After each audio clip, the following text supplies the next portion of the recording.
In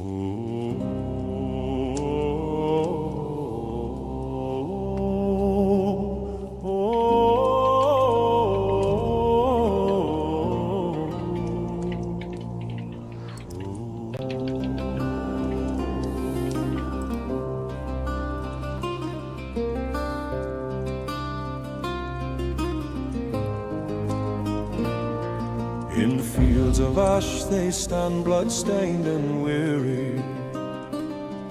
Betrayal's a mark upon their scars, their desperation seen clearly. Through fires blaze and bodies strewn, their noble aims meet bitter ruin. In every fall, in every scar, failure marks their tainted hearts. In haunted fields the magic twists and turns, their bodies torn by power's dark embrace. With every step the eldritch fire burns, a spiraling descent, no light nor grace.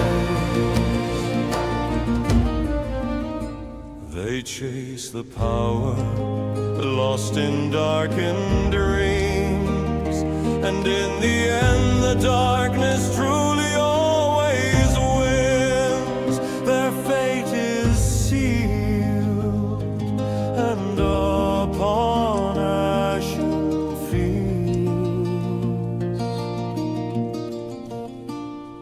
they fall.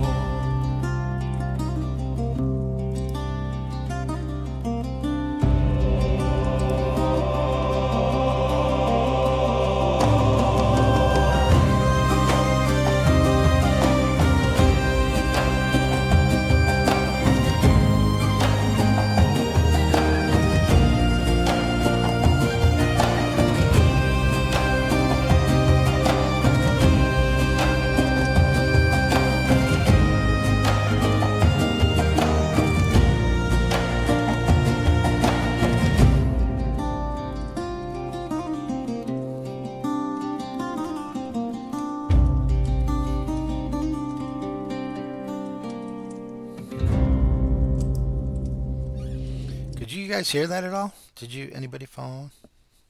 What? No? Okay. I didn't know if anybody was on the stream. All right. Welcome to, let's see, let's go back to Foundry. And let's see if we are, I think we are on. That's a little bit of an echo. I don't want that. All right. So here we are, and I think we're in our fourth episode of Ashen Fields. And the first thing I want to manage is your beliefs. So we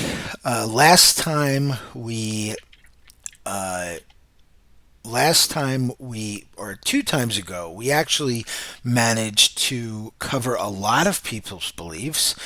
We had a little bit of a downtime piece there. I guess you guys for about a season. It is the beginning of the year, so it was about January. It is a cold January, much like we had. And I don't know, Kaz, if you had a rough January or not.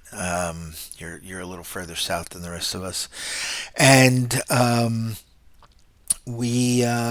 yeah. So what could everybody read off what their current beliefs are? Who wants to start? I can go ahead. Great. I only have 2 beliefs, so That's I great. probably need to do another one. But Yeah, the we'll get there. Manticore of Durna Fields threatens all. Oh, that's the one that You I changed, completed. right? Yep. So I guess I just have one. Then the bazaar will rot us all from within and needs to be cut out. Mehmed will reveal the bazaar's dark secrets if I bring him the poison tail of the Manticore. Right. So and we did that as well. Although you did fail, I think your fail sort of created a twist that made you have to continue on, right? There wasn't to get more information, I think, if I remember correctly. Um, so we'll have to work on, say, between games, we'll have to work on those two beliefs. Where do you think what's I know like right now is the time to sort of adjust. We know what's going on. We know that we'll do a little recap, but we know that we're about to face the this orcish nomad pack. You gained a little bit of information about it last time, which we'll go over later. So, as we talk about this and as you listen to everybody's beliefs, think about maybe what kind of belief you want to establish for this session, right? This is the time to do that. If you can't think of anything, that's fine. It's not a big deal. We'll have to adjust, and I'll have to be a little more proactive about belief burning between sessions. But if you could think of something as we're all doing this, then we'll speak up and we'll figure it out.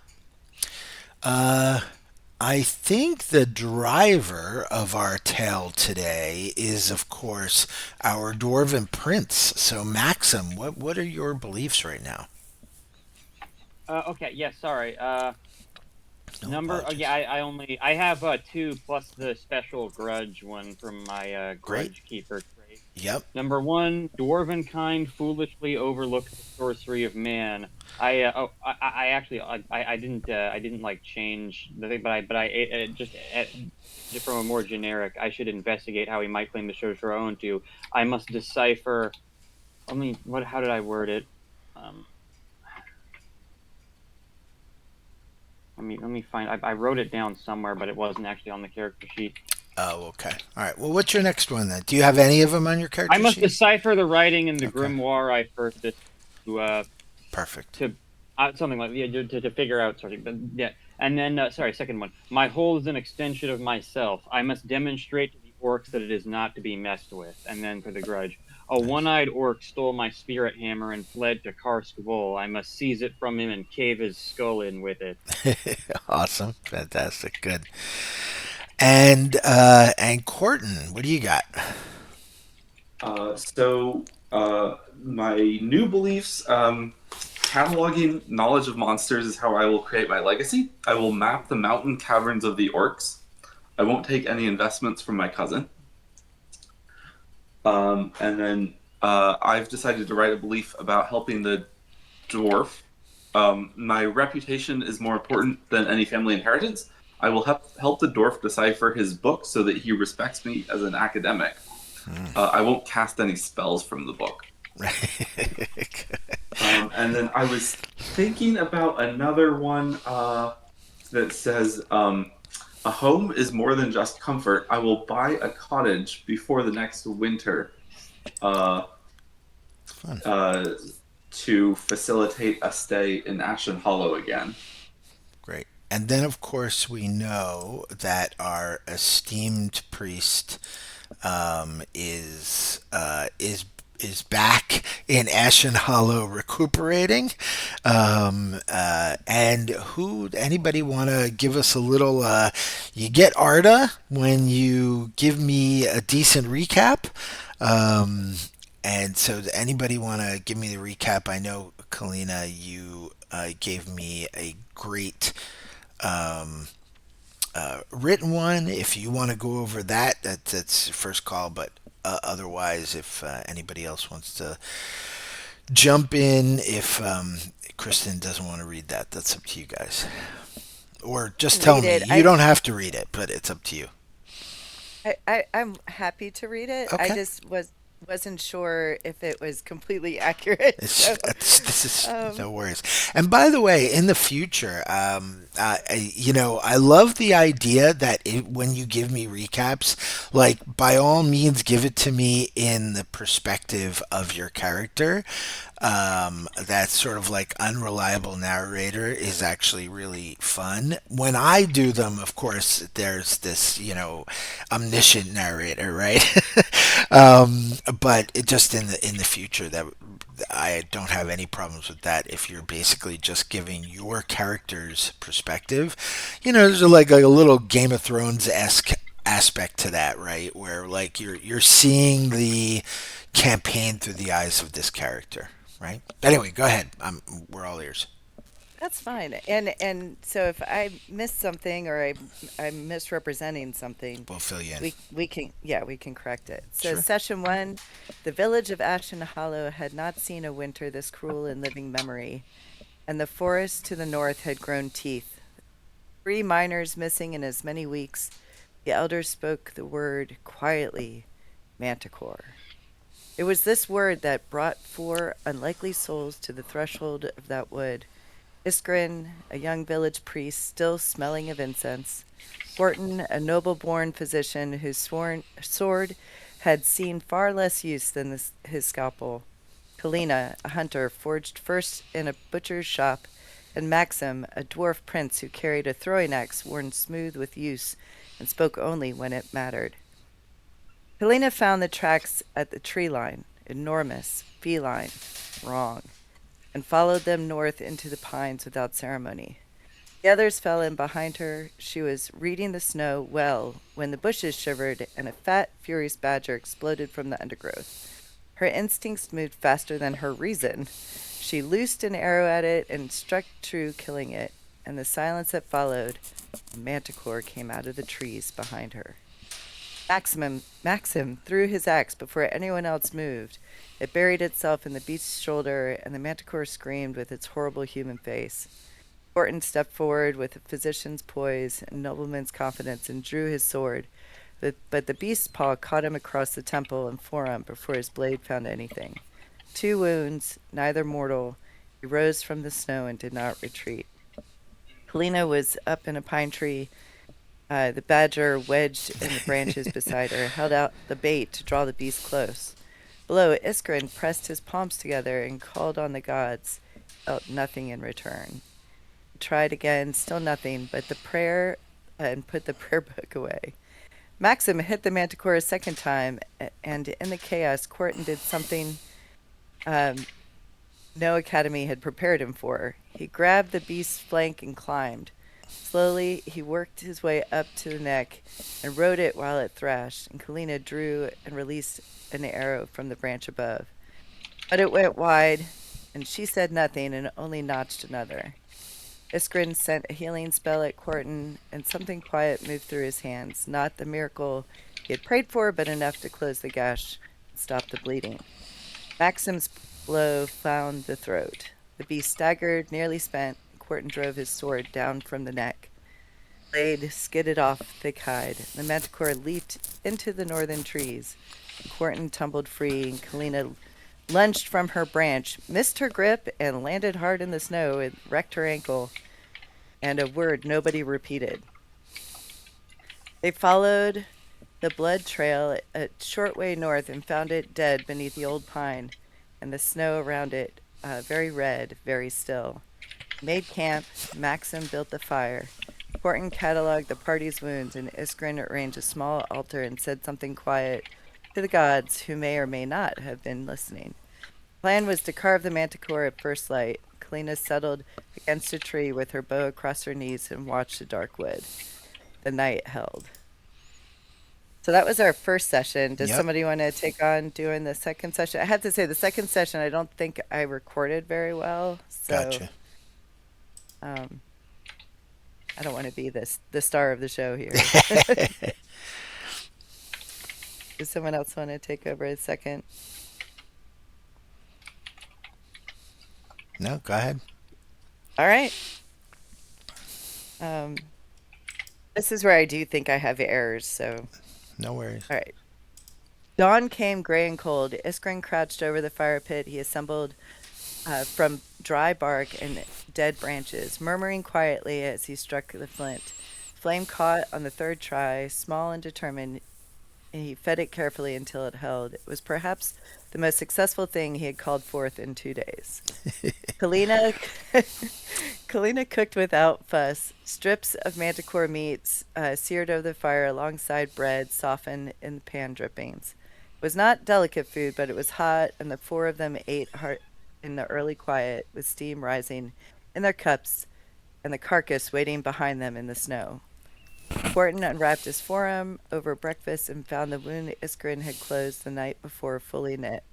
The skin smooth and unmarked, he flexed his hand experimentally, nodded, and said nothing, though he glanced at the young priest with something approaching revised opinion. Kalina's ankle was another matter. She walked on it without complaint, but it was stiff, swollen in her boot. And when Iskrin offered to tend it, she shook her head. Some things healed on their own schedule. She finished eating, stood up, knife already in hand. She worked the brisk efficiency of someone who had spent years behind the butcher's block.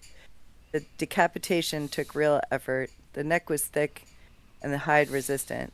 Maxim let his axe to the task, and between them they separated the head cleanly enough to preserve the face, which was part that would fetch real money. The tail came next, segmented length coiled into a canvas sack with the spines carefully wrapped. Iskrin drew blood into glass vials from Quarton's medical kit, stoppered them, and packed them alongside, then cut deep into the flank and worked out several pounds of dark, dense meat, wrapping the portions in oilcloth. With practiced movements, I'm skipping over parts. Quarton watched and said nothing. His expression suggested he was whatever. Okay, keep moving on. Yeah, all good. You're good. You're good. Some of this is silly narrative. All right. That'll all go in the longer version, but yeah, I feel you. No worries. I'm trying to, because we want to get to our game here. Yeah. So Kalina oriented them southwest and moving through the pines, walked for a better part of 2 hours and reached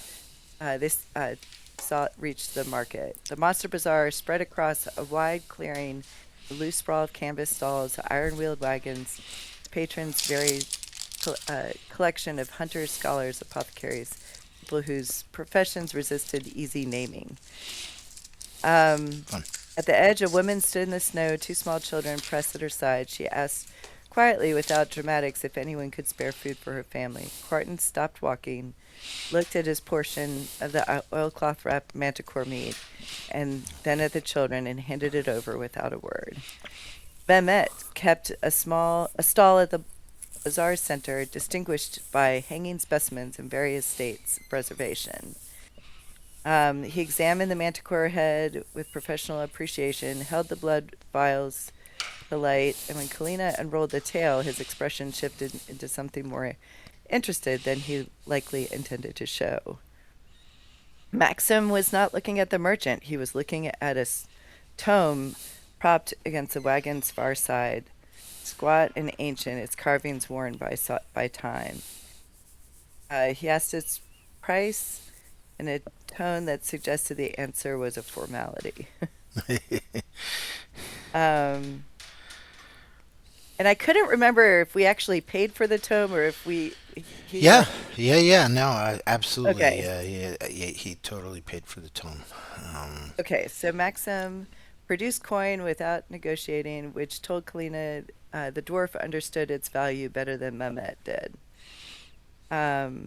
She filed that away and turned to the matter of her own payment. I don't want any coin, she said. Mehmet looked at her with careful neutrality of a man recalibrating. Information about this bazaar, who runs it, how it moves, where it goes. The merchant was quiet, weighing things she couldn't see, and then he smiled, not warmly, but not unkindly. That's not a conversation for a stall, but I know where the bazaar travels next. I could find you there, and we could speak more freely. Right. The coin changed hands, the tail disappeared, and the four of them drifted back through the bazaar into the thin winter light. All right. Okay. Yep. And then the last session was downtime. And briefly, let us know how that panned out. I think the only real errors there, by the way, is that Maxim absolutely haggled. Yes. As I read it, I was like, no, no, no, no. He did He haggle. So 100% haggled, right? yeah, it And was he did a great job at it. yeah, yeah. And then I think that Corton's wounds weren't sealed. I think he was actually, or I don't remember how that happened, Ian. Did he, I think you went down to one level, but that was like the Mhm. next day, right? Mhm. If I Yeah, remember correctly, yeah. So, yeah. but Uh, minor the stuff, I think that was great.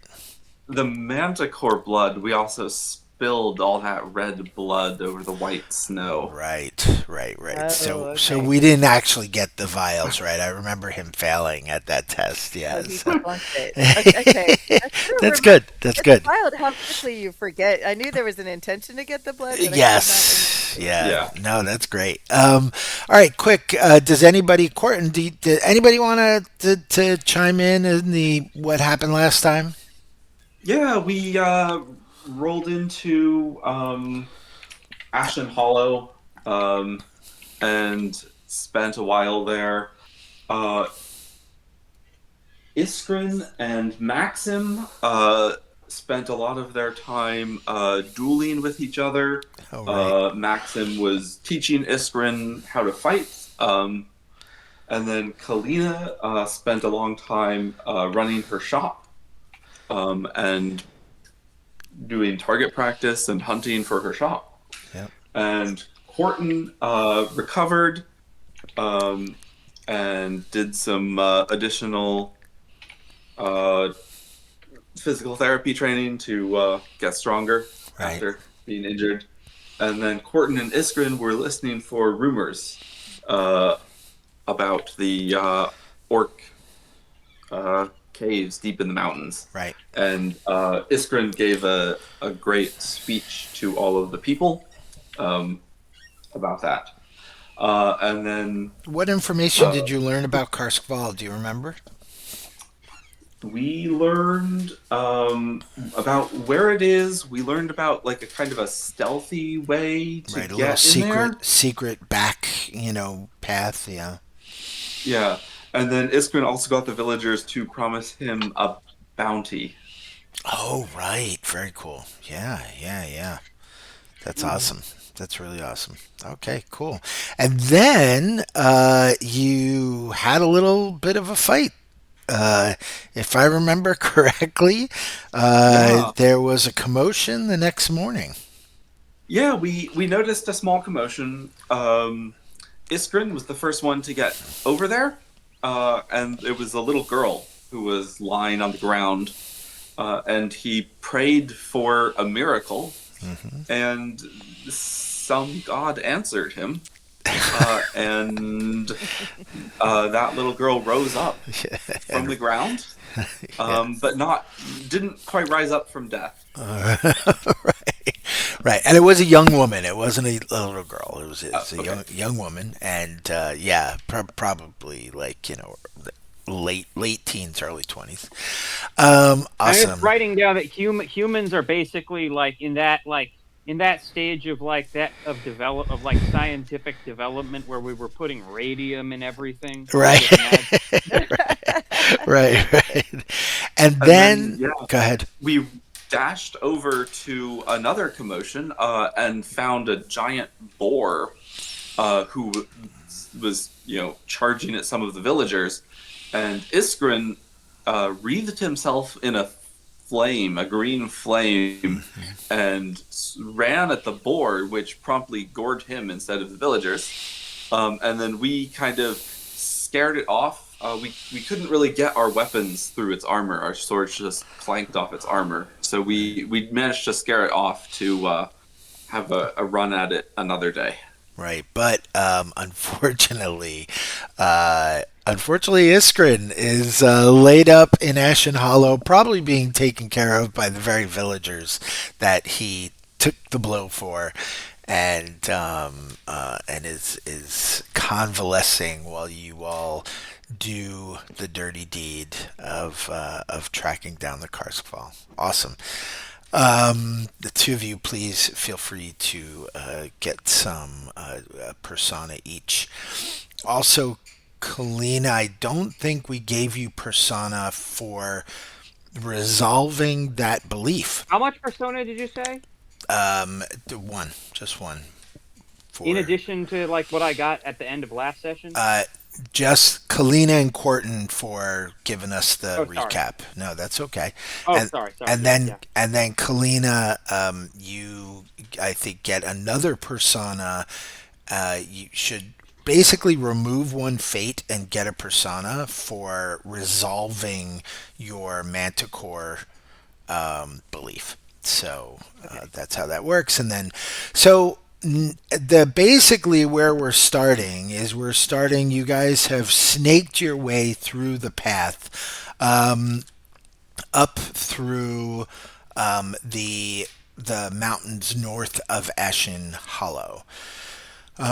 You have all it is a nomadic pack, so you could decide at the time. You could decide whether or not you want to travel at night or travel during the day. That's sort of up to you, but in them, and you don't know, I mean, you know each other's beliefs. Does anybody, I think, does everybody have a belief slot open? And if I do, so, yeah. okay. And I forget, does Quarton have a belief slot, or do you have all your beliefs set up? I filled them all out. You filled them all out. All right. So, Kalina, especially, is there anything you want to add in terms of a belief? This is the time to do it. Normally, we'd sort of burn this between sessions. That was my bad. But if you, I will certainly compensate you with Arda as because of it. However, if you can think of anything that's going to sort of drive Kalina forward in this conflict today. You don't know what the conflict. I think Maxim, if I remember correctly, was like, "Yeah, we want to scare them and basically put the fear of dwarves into the orcs, but not necessarily slaughter them." If I remember correctly, Maxim. Yeah. And so whether or not that colors how everybody feels about this. But Kalina, do you have anything that you want to add to your beliefs? Just like a quick little idea of what she's aiming for this session? So I think Kalina is definitely wanting to support the group in, this endeavor to put fear into the orcs. Can I guess, create a belief that the dwarf is mysterious to me, but see, I want to see where this goes, and so I'm going to support the dwarf's endeavors, Yeah. um, wherever they lead at Sound this time. sounds good. Are there any limitations to that? Is there any sort of sense of like I'm gonna follow Maxim's lead, but I won't do X. Is there any sense of that for you?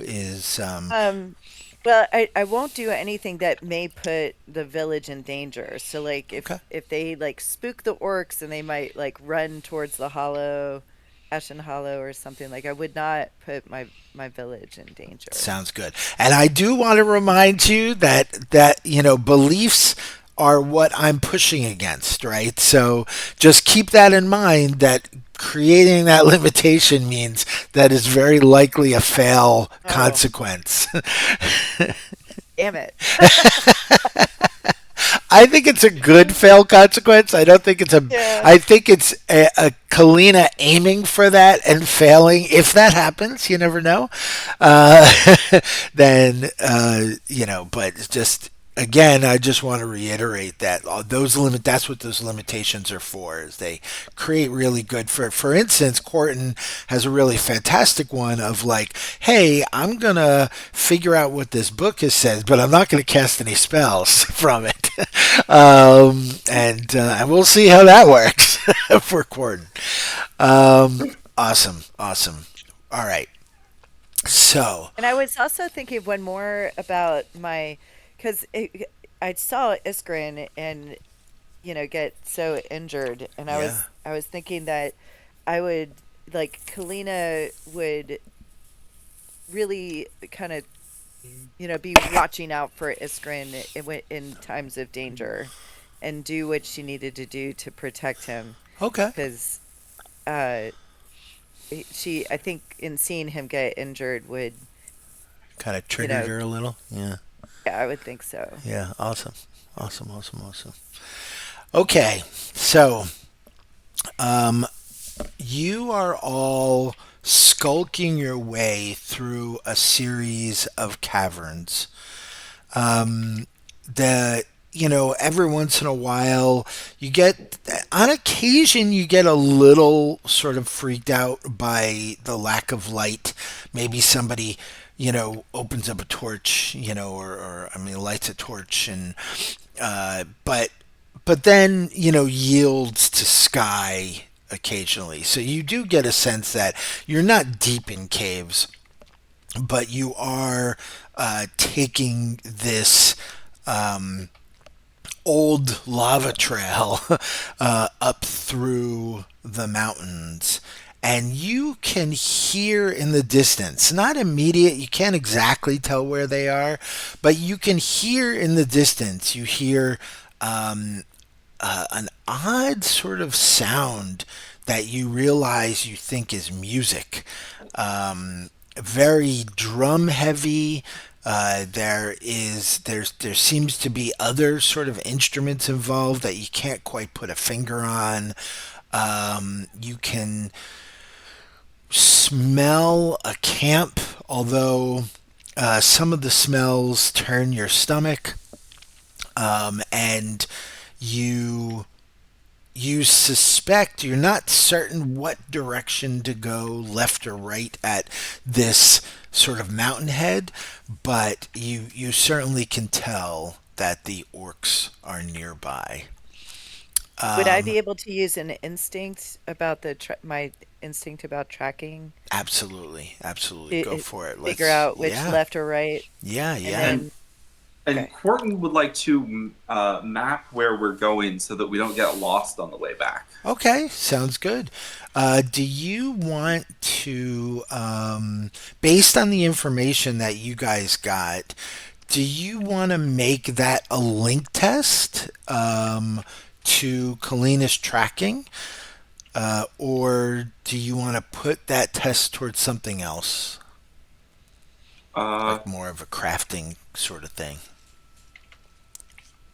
so it could either be like towards crafting a map, you mean, or Yeah. towards I mean, I think The Corton would, tracking.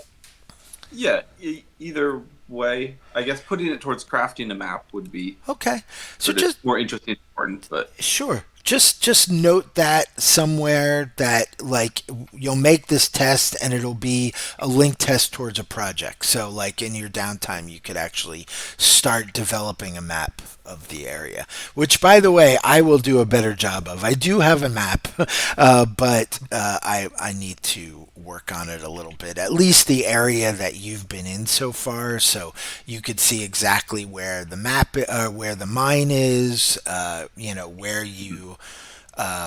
where the manticore was burying its prey, and where Karskval has set up shop currently. So you'll next time I'll have a little map ready for you guys so you can see the area a little bit better.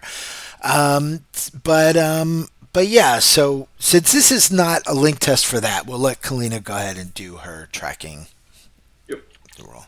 Okay, hold on one sec. I have to get. Take your time. Oh, and then There we go. tracking wise, so I think you guys have a fair amount of information. Only going to have the obstacle be of a two. First off, it's a large group. Second off, you can hear, like, they're nearby. And third off, you have information from the previous session. So I think this should not be a terribly difficult contest for you.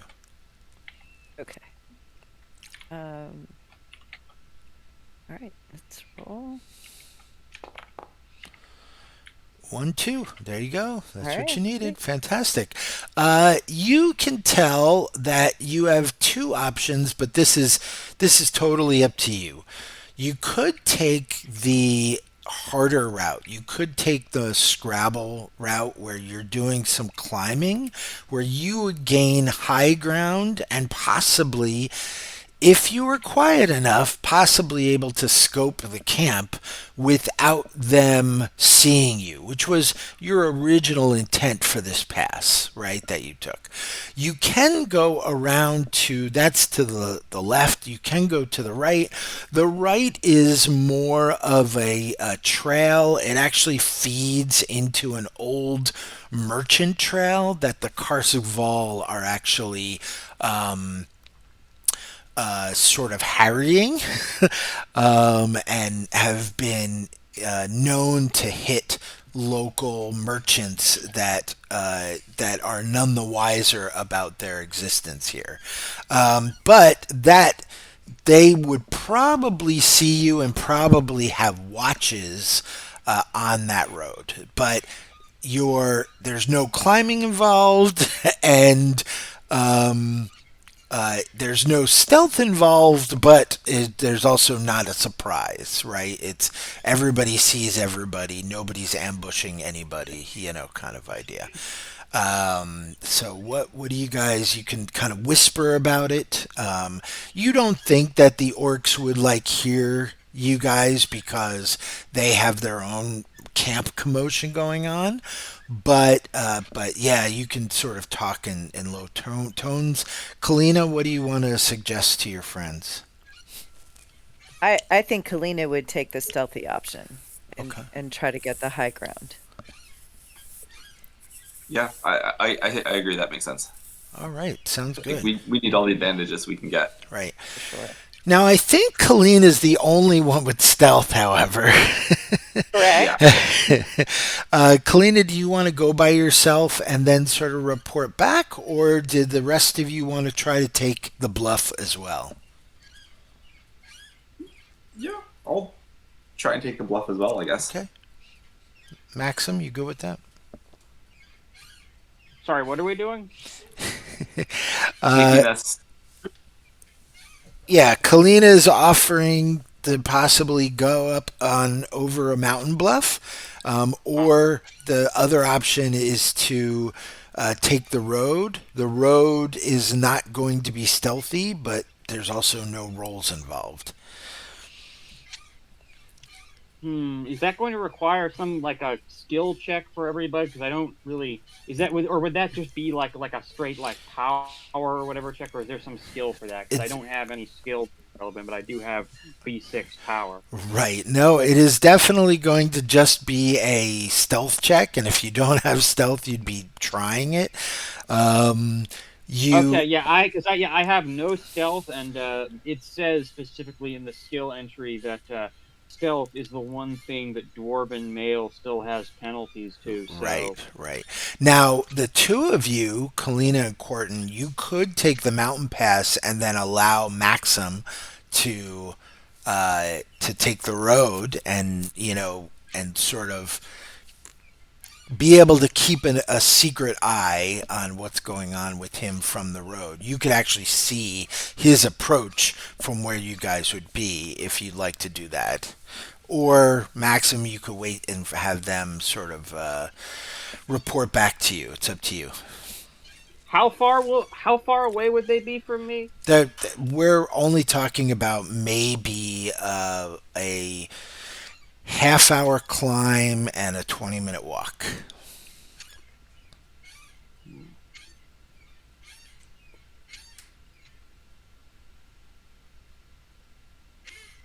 So they wouldn't really. Is that if they can see me? Could the priest do prayers or whatever? Would I be in prayer range? Iskrin's back in Ashen Hollow. He is. He's laid up. He's the one right. who's wounded. Sorry, yeah, I'm stupid. Right. But No worries. yeah, so then we just got. But doesn't one of them have a bow? Yes, I have a bow. Kalina has a bow. Oh.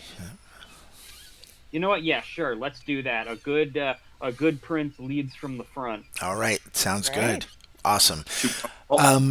And of course, Maxim has enough wherewithal to know that it's going to be a slower climb, so you can like wait a little while, sing a little tune to himself, and then head off down the path.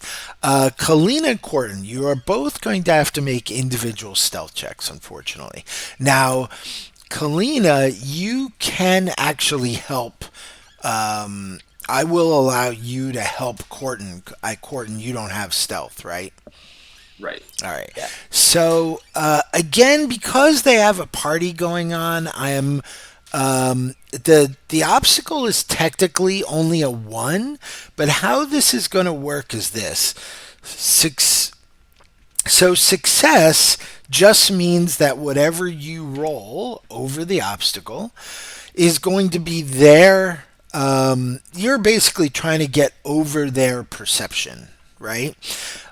However, Corton, you're going to be at double that obstacle. So instead of one, you'll be at two.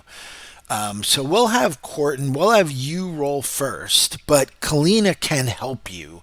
I'm allowing, normally you can't help with beginner's luck, but I feel like if somebody has the right skill, it's appropriate that they're helping you. So she's shushing you and muttering to herself.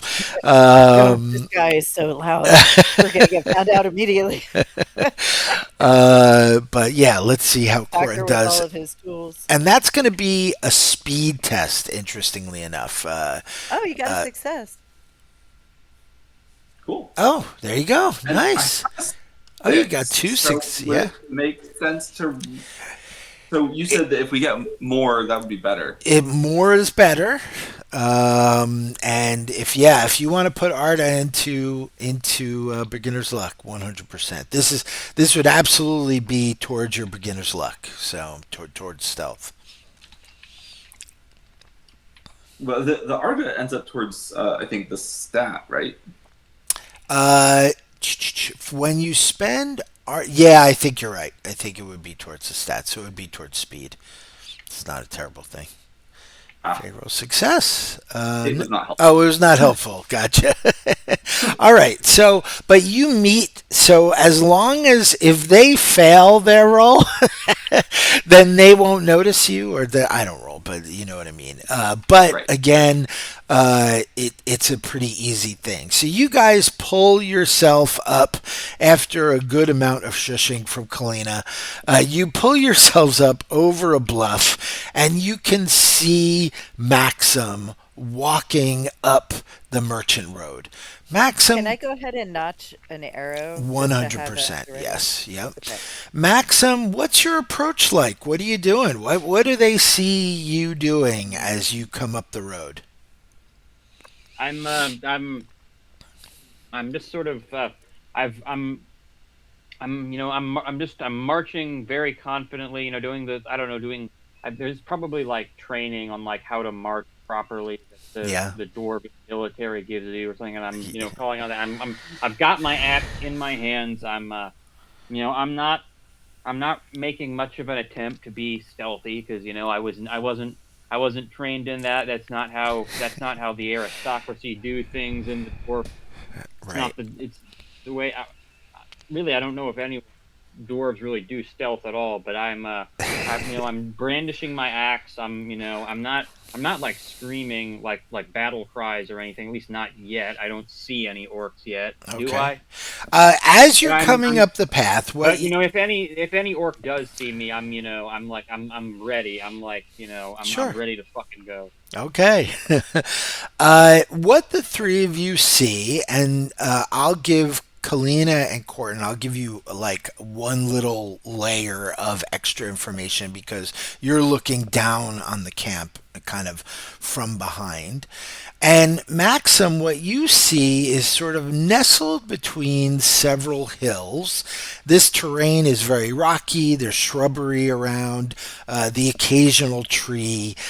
And you can see that there is a rough camp set up. How this camp is set up, let me see if I can. I'm gonna draw out a real quick picture shortly. But how this camp is set up is uh, Maxim, very rough count without a perception or observation check. You probably see about 5 to 6 orcs. Um, you also note that there are a number of animals. Um, there is a large cart that the top of which is a cage, and you can see that there seems to be a bear inside the cage. There's also 2 wargs, and they are the first ones that notice you. The wargs sniff at the air, growl, raise their heads, and are looking around. The orcs see you at about the same time that they see. And let's see here. And there, I will show you a couple images of what you see. So the first thing you note is an orc that is pretty heavily armored. He's got very rough handmade armor. And let's see, I think I can do, hold on, pop out. There it is. Oh no, pop in. And then I can do show. I apologize. I don't know why that's not working. I'm clicking. Are you showing it in Discord or No. I'm actually showing it in Foundry, but I'm in just a Foundry? second because the little button's not working for some dumb reason. And I don't. Oh, here we go. Show players. Okay. Show players.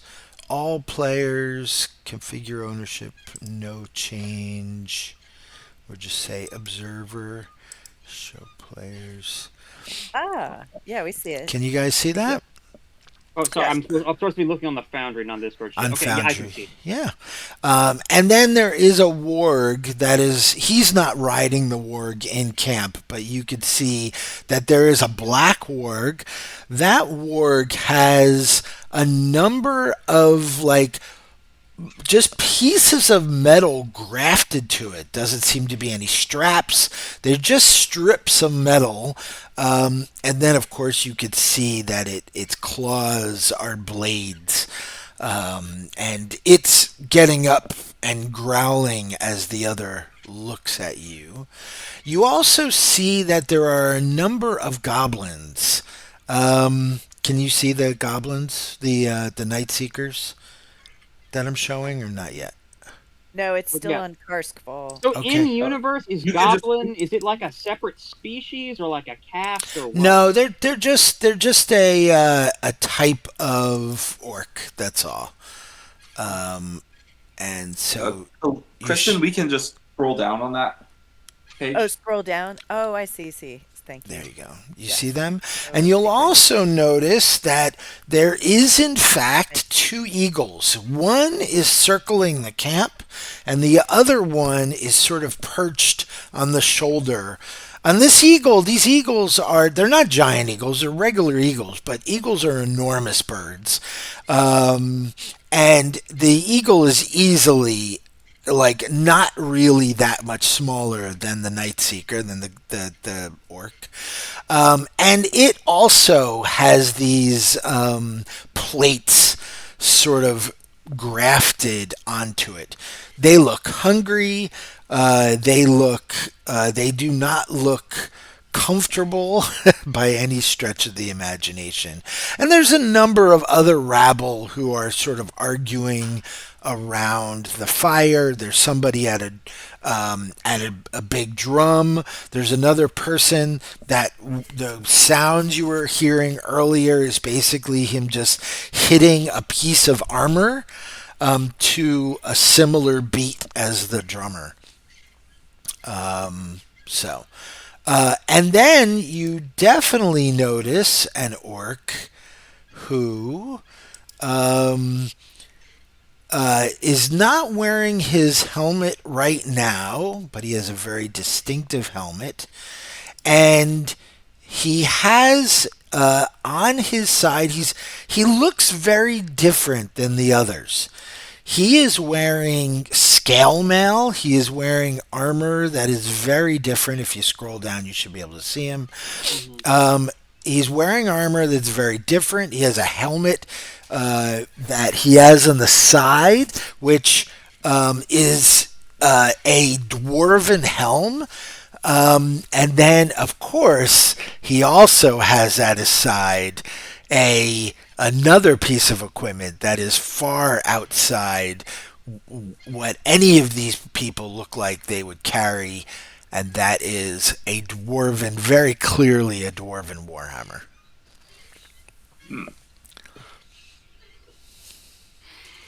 And so now I'm supposed to like, okay, you're done describing, and now I can describe like how I approach. Yeah. So I walk up to them, just sort of full like, with sort of one hand, I've got my axe out, I'm like cracking my knuckles, and I just sort of confidently like shout out, just in their general direction, which one of you motherfuckers is in charge? Awesome. Um, the the one that is fully armored. Oops, I closed it. The one that is. Can you guys see it? Do I need to have it open?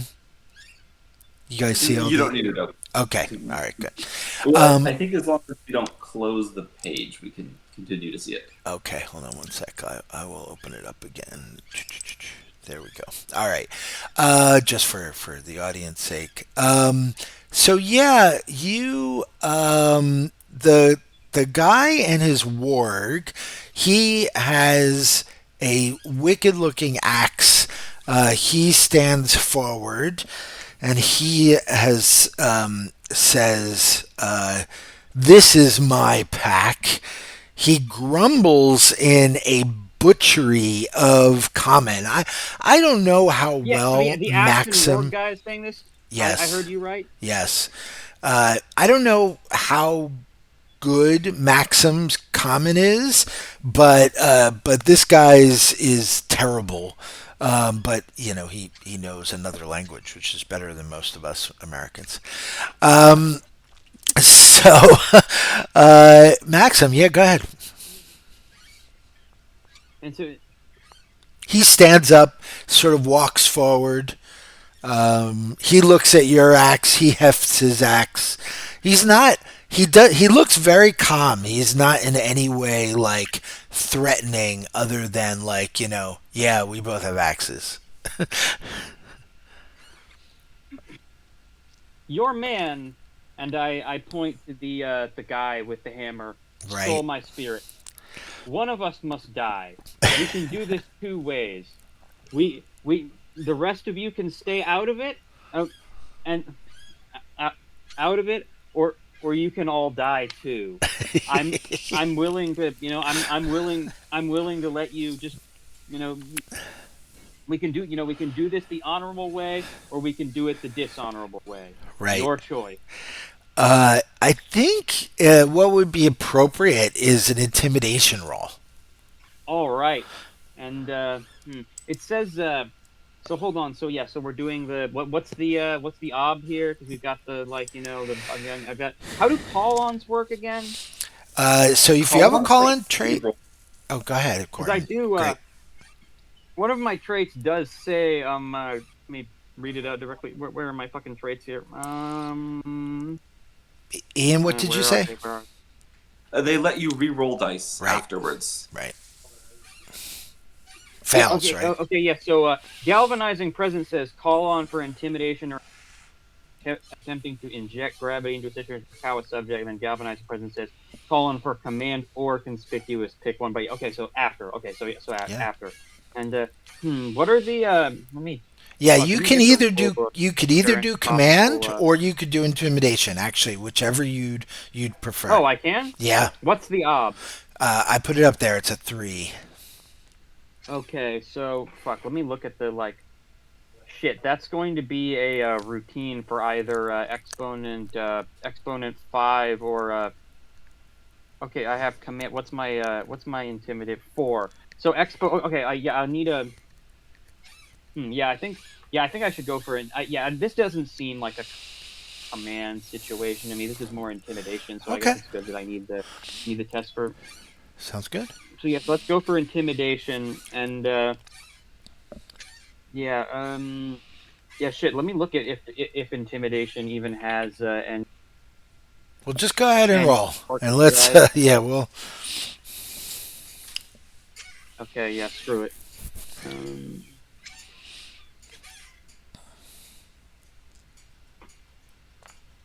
all right, three hoorah. successes. 3 successes. That's what you needed.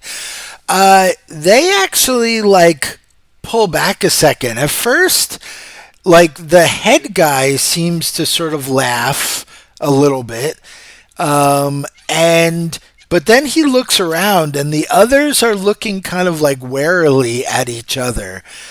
He says, uh,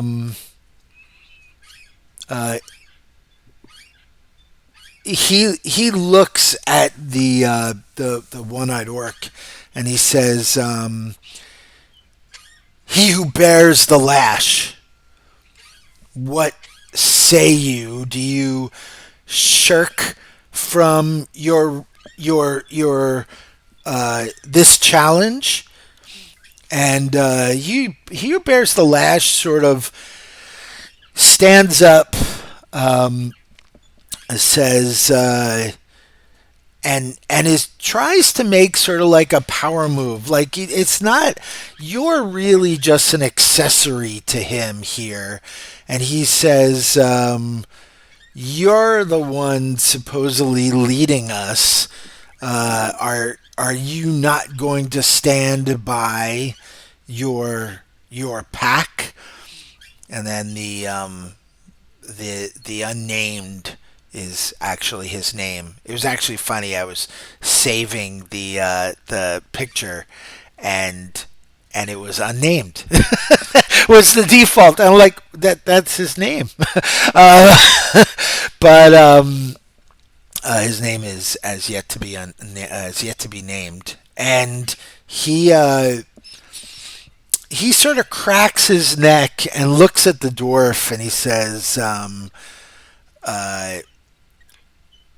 "You it's time you proved what pack you belong to." And he turns to you. He says, "Traveler dwarf, the Karsakval have no ill will against the mountain people. Um, uh, we respect your grudge." So what's Maxim want to do? You sure didn't respect the goddamn mushroom. I don't know. I haven't decided what exactly but something they raided something. They raided some outlying sort of settlement area of my hold. But what would what kind of what, or maybe I don't know, an army. I should have settled on this, but they Sure. raided something. Yeah, They but raided some dwarven right, but you thing. know that the Karskval, you know that the he who bears the lash was part of their own raiding group, and he was the last to live. The He joined the Karskval, which are local to this area. He's not local to this area. Okay, yes. He's was part of the underground orcs that harry, the Yes, dwarven yes, yes. kingdoms. Very. So okay, sorry. Anyway, very well. You'd better stay that way because you're all about to see what happens. Fuck with us. So what do you want to do? Um, he's stepping forward. Yeah, he sort of shrugs. He seems surprisingly confident.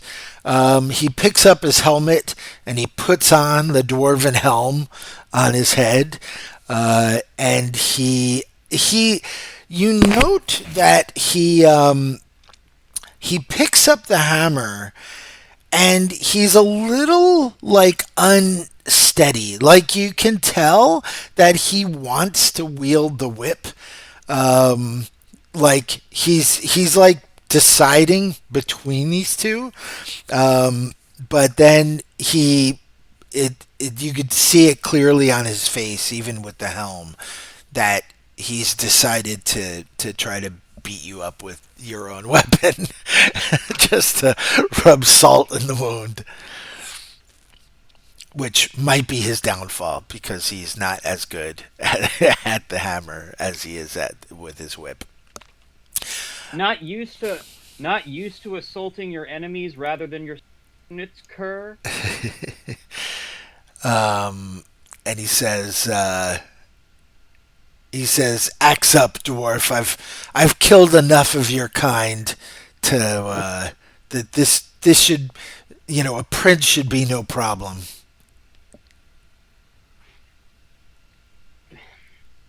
Very, very well.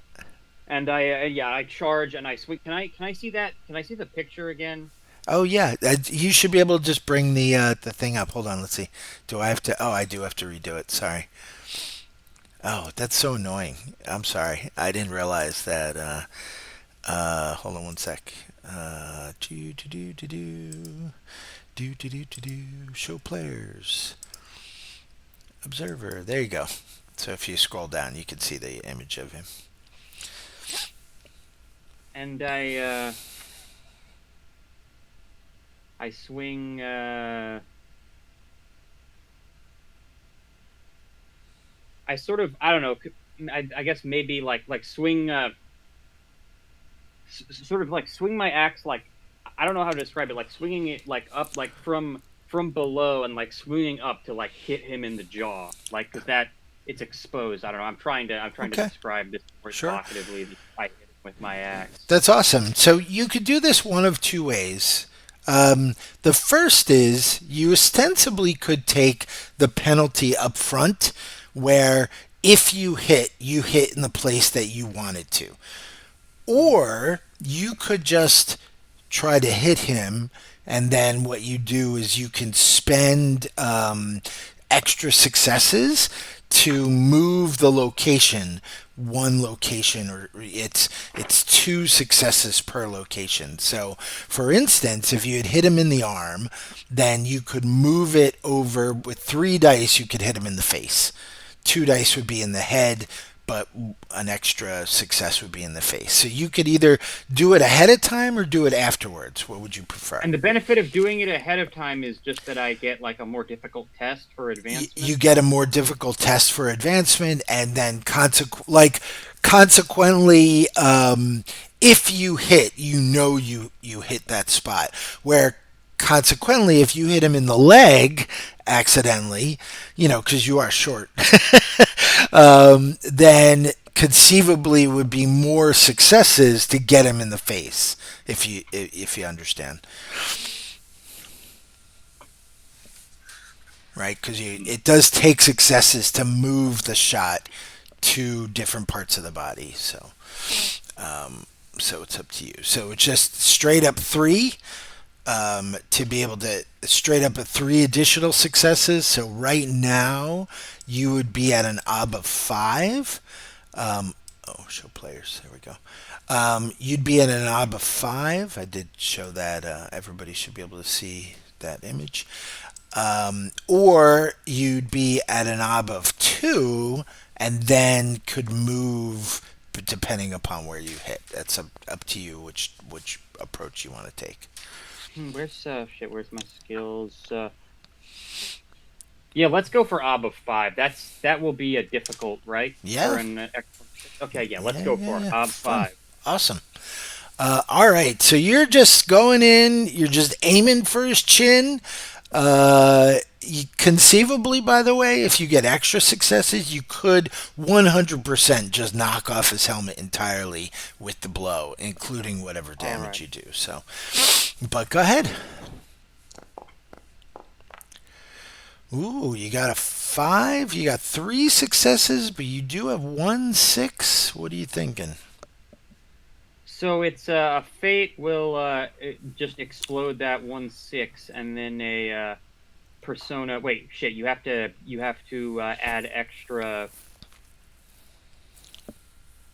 You have to add extra successes. You have to add extra dice before you roll or after. I forget. The personas before. Personas Oh, before, shit. right? Okay, so I missed the boat on that. Right. Opening it up is after. So if you wanted to re-roll that But six, if I open, I'd have to roll 2 6s. you or would I'd have still- to roll 2 6s, yeah.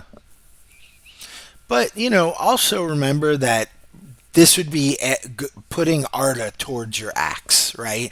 So for the Right, long term, I always, for the skills that I really wanna like have cool things happen with, I don't know if you want to be an axe guy or whatever the case is, but I would, there's certain skills that I'll always open up, kind of idea, but that's up to you.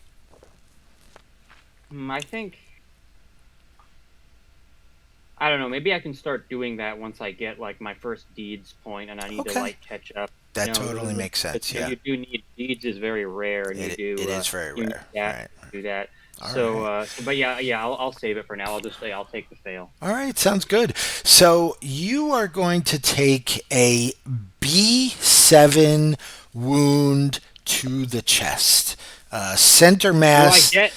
I don't get like an armor. You are, yep, you're going to be able to roll your armor, but he Okay. basically puts that as you kind of approach him, like, run up to him and swing your axe up.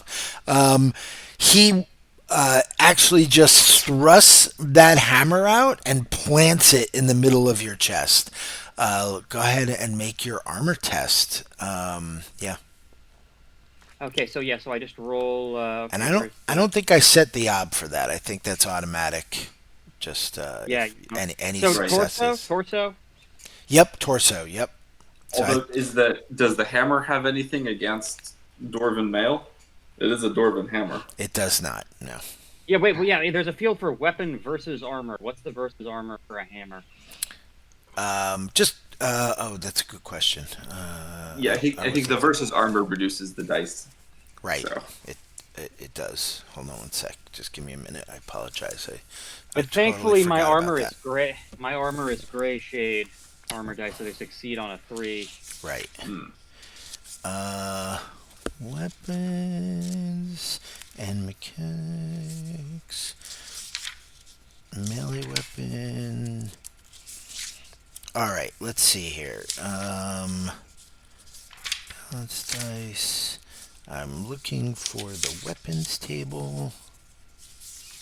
Looks like a hammer has a VA of 2. Oh, thank you. Okay. All right. So that's So going I'm rolling. Okay, Yep. yeah. So weapon versus a 2. Okay. Thank you. Come very on, much, come on, Ian. come on, come on, come on. Okay, yeah. There we yeah, go. that- You that- got one success. Wait, why are Awesome. the dice exploding?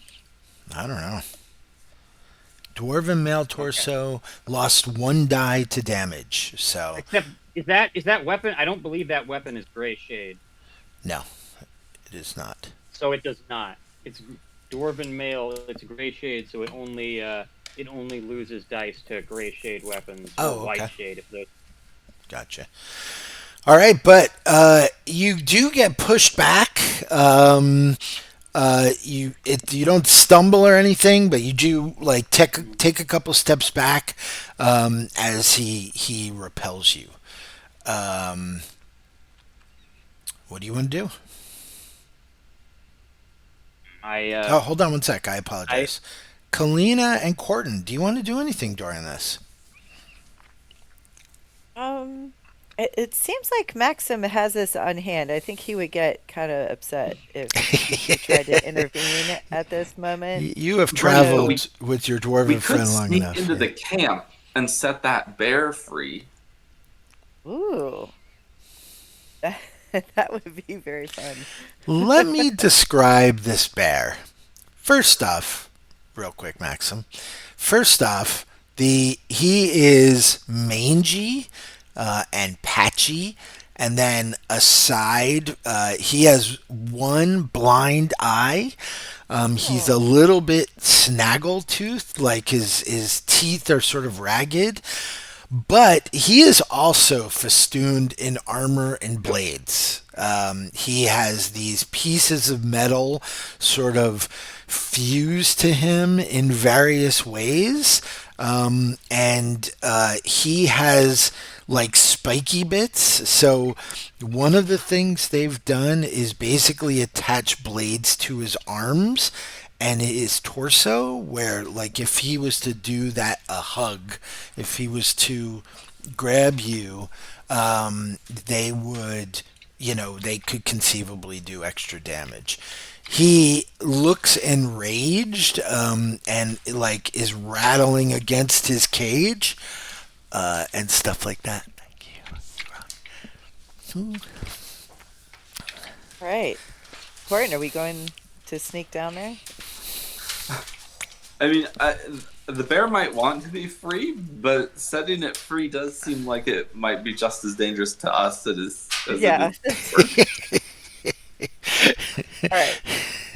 So I think we want to hold at least I think I would hold my action Sounds and good. just sort of let.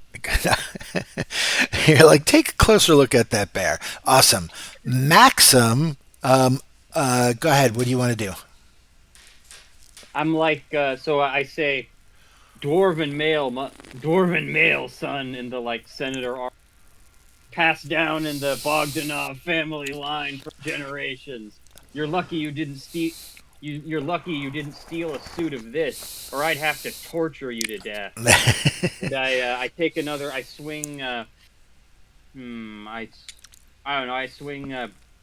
Let's say I swing for his legs. Swing I for try his to legs. knock him off, knock him over, knock him off balance. Sounds good. That's just going to be an ob 3. He says enough talk, dwarf, and comes at you at the same time. So go ahead and give us a roll. Okay, so ob 3, ob 3x. That's Yeah. all right. Yep.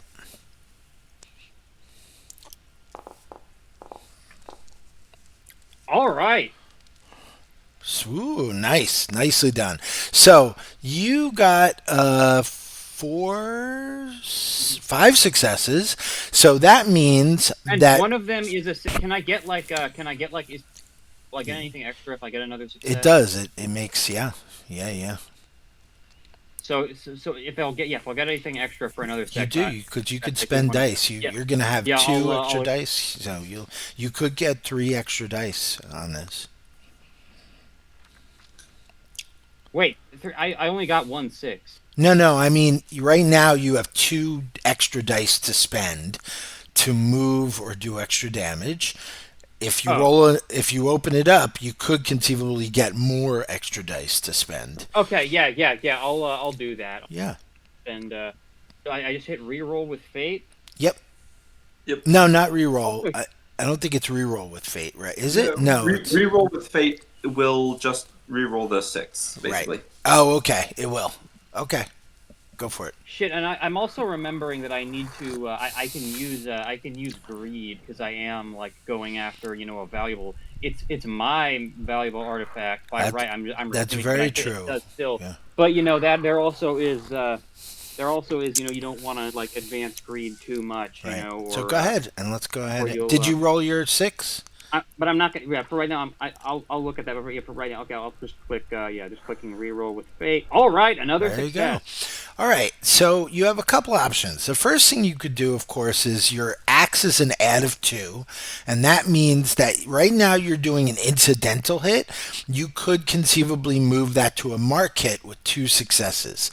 You could also move with that 1 additional die, you could move to a lesser kind of armor.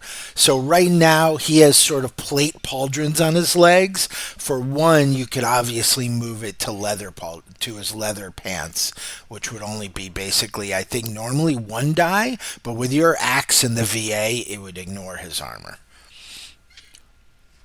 So Okay, so I've so wait, so it's how many to add? It's 2 to add and 1 to move, and I've got how many? So you have 3 dice. It's 2 to add and 1 to move, or you could move all of it to his chest. I would probably suggest the former, right? Is do more damage and hit. Yeah, I'll do that. I'll do Okay, that. sounds good. All right. He you slice through his thigh. What is your mark hit? How much damage? Oh yeah, sorry.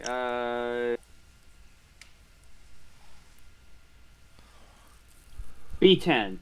B10. Oh, good lord. All right. You nearly chop his leg off. He falls to the ground. There is a mixture of like gasps and laughter, particularly the Night Seekers. The Night Seekers, the goblins are definitely laughing. And they, I'll just have to put that up there. To show players.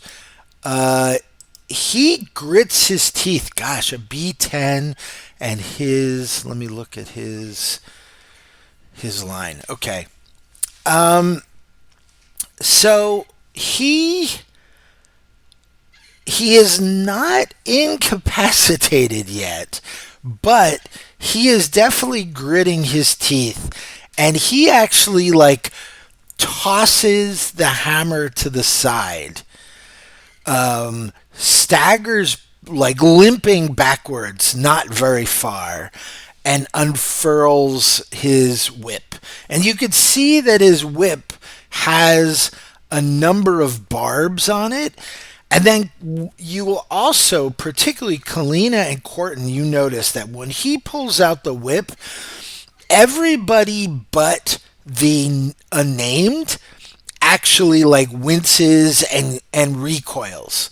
Like when he pulls out that whip, that everybody stops laughing, everybody stops and he kind of gives them a dirty look. He turns to you and says, you need to learn your place, dwarf. And he rushes you. What do you want to do? He's on his feet, right? Barely, yes. Shit. I did say I wanted to.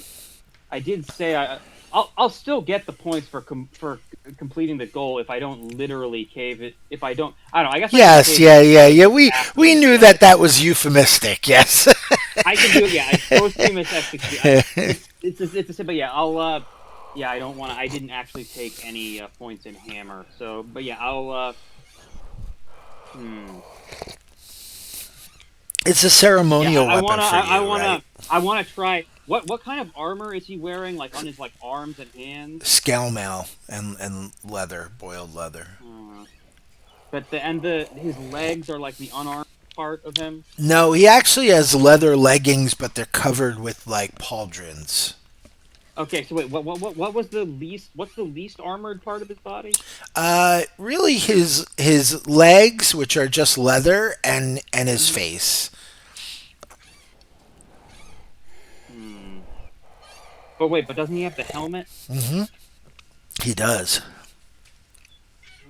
That's why we said if we increase the ob. By the way, now that he has the whip, his ob is up. Now he's also wounded, so normally your ob would be 5 to hit him. It was 3, now it's 5. However, it went down to 4 because he's damaged.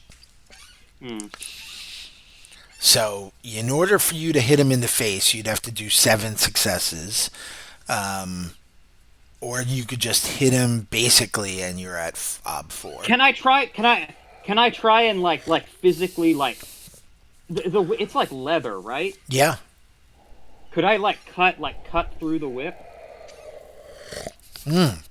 So you want to aim for the whip and try to basically just destroy the whip, right? Yes. All right. Yeah, absolutely. That's awesome. That would be an ob 5 if you wanted to do that. What kind of axe am I fucking wielding if it can't cut through leather? Ob 5, you said? It's not right. I would suspect if you succeed, it just destroys it. That's fine. But the challenge here ends up being actually hitting the whip. That's mid crack, right? How much? 5? Did you say 5? Right now you're at 5. Yep. Okay, and so just double checking. I'm pretty sure this is true, but extra dice from Persona don't they don't affect the test difficulty, right? Correct. I believe so. Yep. Okay, so I would like to. Yeah, I'd like to. I'm gonna spend 3 Persona on this. Fuck yeah. So how do I like? Okay, yeah, reroll. Okay, yeah. So I spend them. Oh wait, no, hold on. I think. Hold on. Yeah, 4. Yeah, I think there's like an automatic thing for it in the. So axe. Where's axe? Although Maxim, if you're considering the if you're considering the test difficulty, extended sequences, you don't count the same thing multiple times. So you don't get like 3 axe tests for making 3 axe rolls. Oh, yeah. Okay, yeah, that makes sense. Shit. Wait a minute. Fuck. Has it accidentally given me one of those? Or... Don't worry about it right now. We'll worry about it later on. Yeah. How many did I have before? Fuck. Don't worry about it right now. Wait. Just move forward. I can use greed for this, right? I can use the. I've got. Yeah, if you're not certain about it, I would you can. I forget how your greed works off the top of my head. I have the thing open. Okay. A single persona point can be spent to tap the burning fires of greed. It can be spent on any test where the character is creating, acquiring, or attempting to retain a thing of beauty, wealth, power, craftsmanship. Doing so allows the player to add any amount of dice from his greed exponent to an ability test. For purposes of advancements for the suggested ability, the dice act like a persona point spent on a test. So they don't count. So this won't be a routine. This would still be a challenging or a difficult for you. Yeah. So I guess I'll just deduct just 1 persona, and let me see. Roll this. Miss Artha. 4. And wait a minute. But do these dice? Because my greed is gray shade. Do these dice succeed on 3s? I'm not certain, but quite honestly, I'm going to trust the app to do that. So we'll see. Okay, fair enough. That's a lot of dice. Good lord. All right. Ooh, wow. That's a lot of failures. Now I'm exploding the 2 6s. One of them is a 3, so it does matter if. Okay, Yep. shit. Hold on. Well, nope. Don't worry about it. Just go ahead. Ready to advance, Just go ahead. Open. If you want to spend. If you want to spend fate, go ahead and re-roll. Just go ahead and do it. No. Let's worry about the other later on. 2 failures. Okay. So he has basically wrapped the whip around you, and sort of just fulcrum wise around your leg sent you sort of tumbling.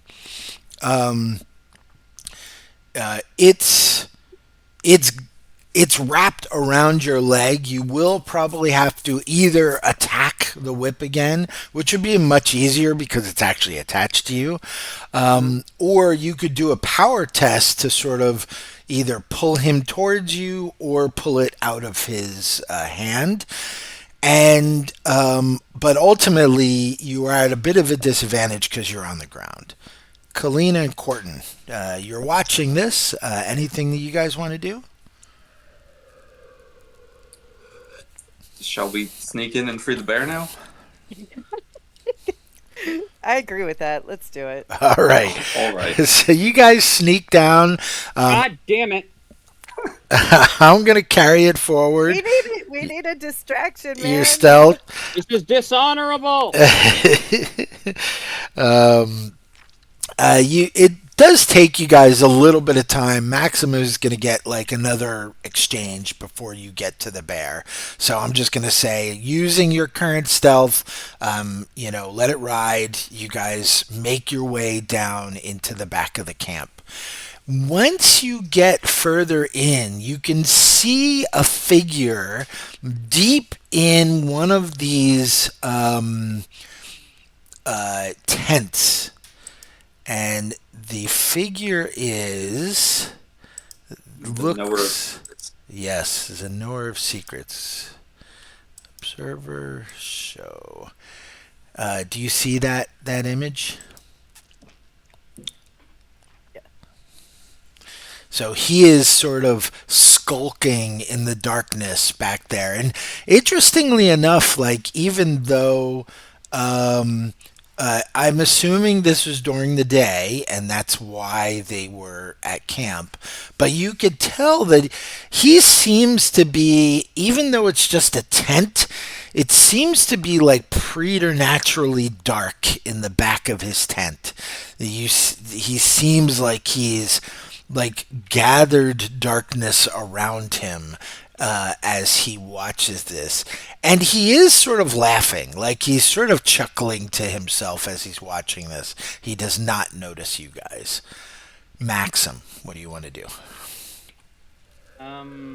Okay, I should. Yeah, it's giving me multiple tests for advancements. So I we need to figure out a way to fix that. But Don't anyway, worry about it. I'm not worried about it for this. If we were doing, if I'm okay with it for now. Once we actually do the fight mechanics, then it won't do that. But I'll look at that in the future. I'm not going to penalize you guys.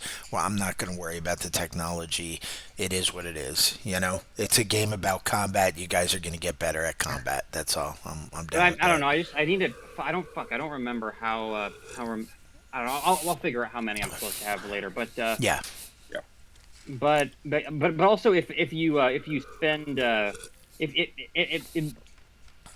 sorry, if you spend multiple Artha for multiple checks within the same fight, that still counts towards getting a thingy, right? Yeah. Yes. Yeah. Yeah. Just Yeah. making sure. Anyway, Yeah. so And he's got the whip around me. yeah.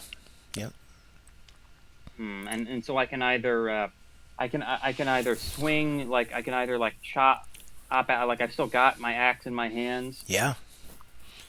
Yeah, or and I like to can. point out, like, that's one of the things you would be normally doing in a fight in order to get more tests is using different kinds of skills, right? So, Huh? yes, True. I while we should do that. Yeah, understand yeah. that, yes, normally you wouldn't get these consecutive ones, I'm not worried about it. I'm not going to penalize you, but, it is an opportunity to use different skills for different actions, right? Yeah. I don't want to cheat like that, but getting different skill, yeah, that's good. That's good. Yeah, I'm gonna do the power thing. I'm gonna All right. like sort of like move, like I don't know, like what to describe it, like move my arm to like sort of break the whip. Okay.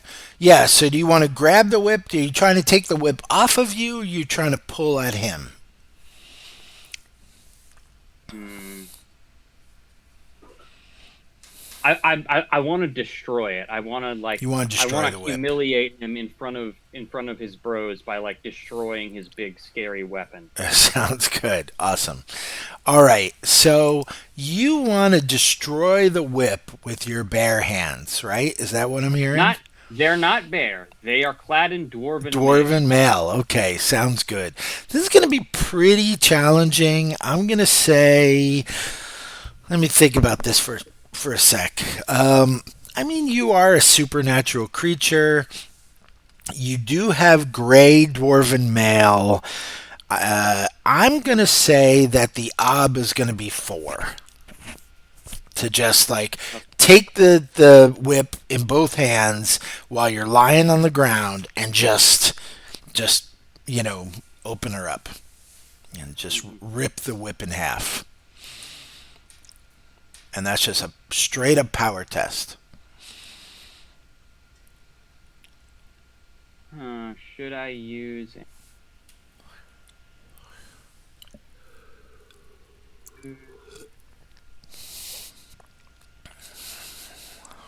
I need to succeed on this. Let's. Yeah. Screw it. Let's give myself 2 bonus persona dice. Sounds good.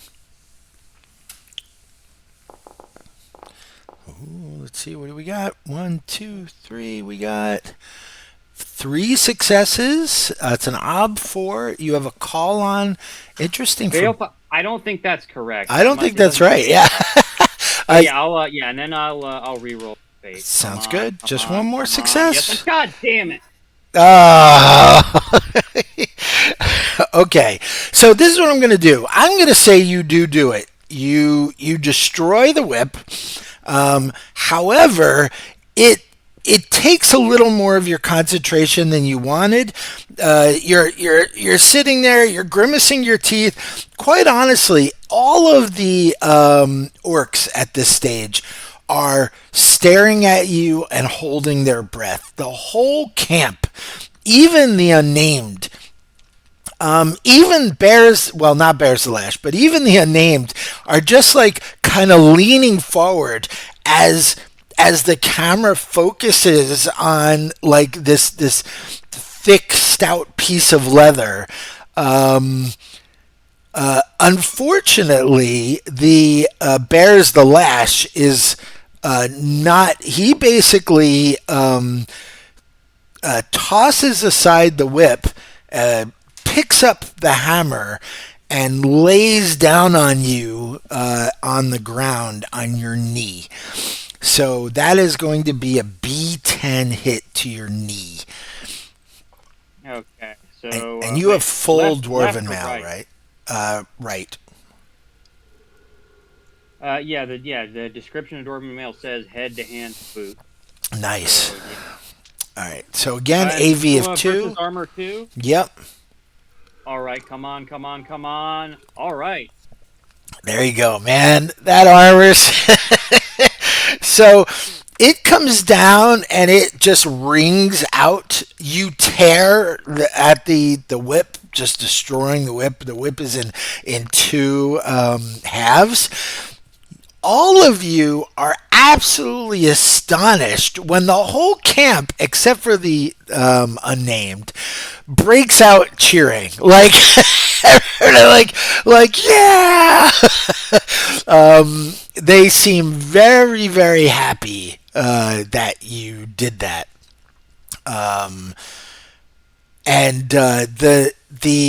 Although Kalina and Quarton, the knower of secrets does not seem very happy about that. He sort of chuckles to himself, but he's just like shaking his head. And the unnamed kind of sort of backs up a little bit and is like looking at all of the people. You'll also notice as you guys get down into the camp, there are a lot more orcs here. There are 10 in all. Some of them are in different areas of the camp. Some of them are in tents. Some of them are actually out of the camp, like 2 or 3 are out of the camp doing other things. When you get to the cage, and when you get to the cage, the camp erupts in like cheering. What do you 2 do? So, I was kind of thinking, though, like, as we were making our way to the cage and we see this mysterious character, if I could do, like, a perception on him to kind of assess, suss out his whole deal. Sure. Do you have observation? Well, I have hold on. Everybody has perception as a stat, yep. But okay. there is a skill observation. I don't think I do. Okay. No problem. Do you have any wises or anything that you could levy? Or are Let's you... see. I don't think so, but I'm just checking. I don't think so. I don't Okay, have anything. sounds good. Yeah. So, He is a knower of secrets. So it shouldn't, he's kind of inscrutable. He's in the dark. This is not going to be easy for you. It's going to be a perception test. However, it's observation and beginner's luck. So your ultimately is going to be 4. I put 2 up there, but you're actually going to be opening up or starting observation. Observation is, by the way, very valuable skill. Not a bad thing to try to open up. But go ahead. I'm gonna do make a new skill observation. Yep. You should be able to import an existing skill. Import. I think that basically brings it from the catalog. Oh, Okay. Oh, import. I got it. Thank you. Yeah, I forgot about that. Corton, do you want to help at all? Um, Do you have observation?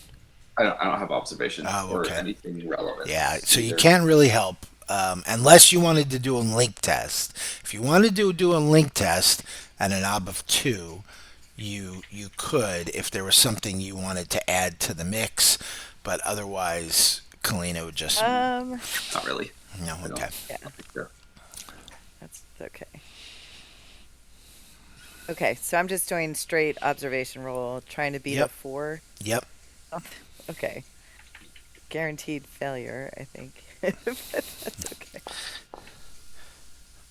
I got 2 6s. 2 6s. They could both be successes. Let's do it. Why, Let's do it. Come on. All right. So we roll with fate. And 1. Oh, so close. Okay. I'm going to say, especially with 2 6s, you do not succeed, but he does not notice that you've stopped to look at him either. I think that was a good enough success. It's a close enough failure that if you had gotten only the 2 successes, he would have totally just stared you in the eye. However, he actually, after this happens, he just turns. He goes up to a table. There's actually this whole ass table. And what you do notice is that there is some sort of animal on the table that he seems to be doing surgery on. I need you to make a steel test. A steel test? Yes. All right. As you look upon the horror of him Oh my god. doing surgery on this poor animal. It's so bad you don't even necessarily know what kind of animal it is yet. Okay. And then But it's big. can I can't fork anything in here, but I could spend a persona die to You help could, myself. yeah. Mm-hmm. All right, I'll do 1. Okay. All right. Oh, you do not have a high steel, do you? No. Okay, that's okay. So Corton, you notice that you're walking forward and you get to the cage and you turn around and you see Kalina is stopped and is just gawking. When you fail steel, you hesitate. In this case, you're going to hesitate ostensibly for 6 beats, for 6 exchanges. You can decide what your reaction is. You can stand and drool, you can run screaming, or you could cower.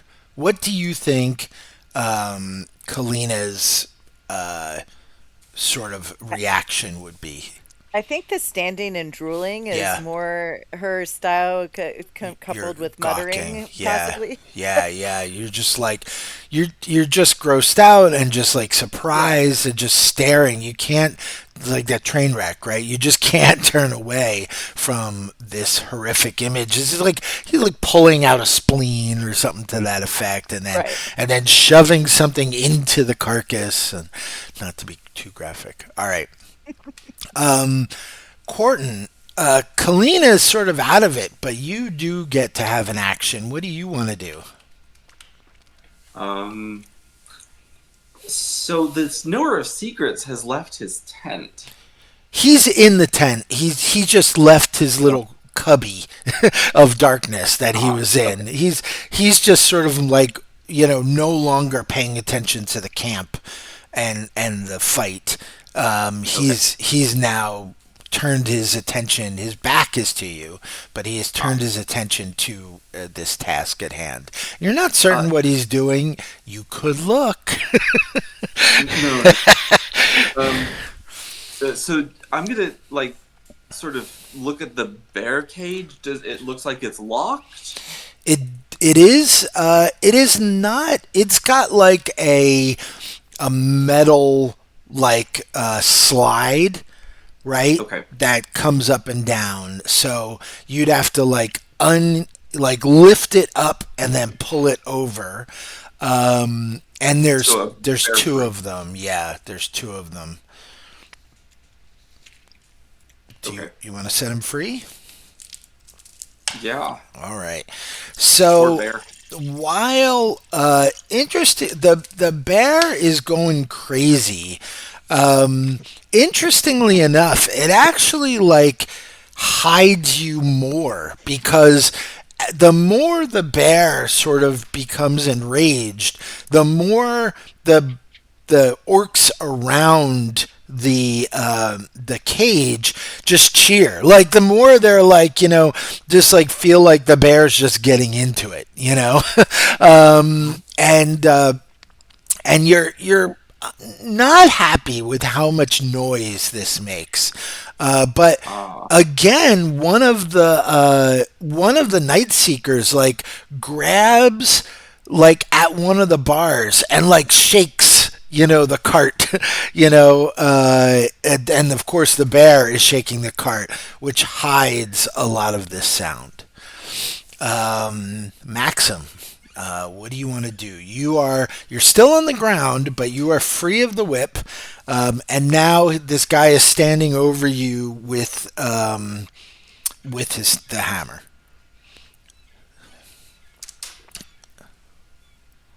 Hmm.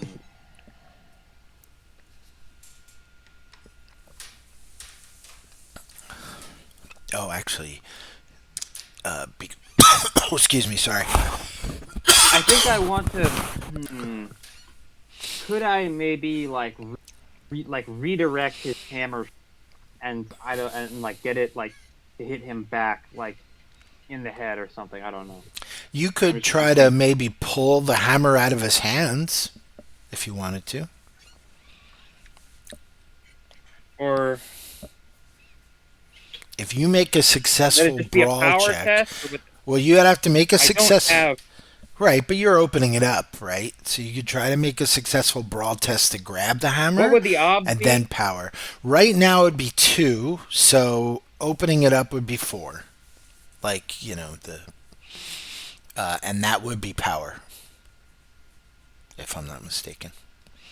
Uh, wait, but I would be making it at half of my power, so I'd have to get. No, no, you'd be making it a double ob. It's two, but power four.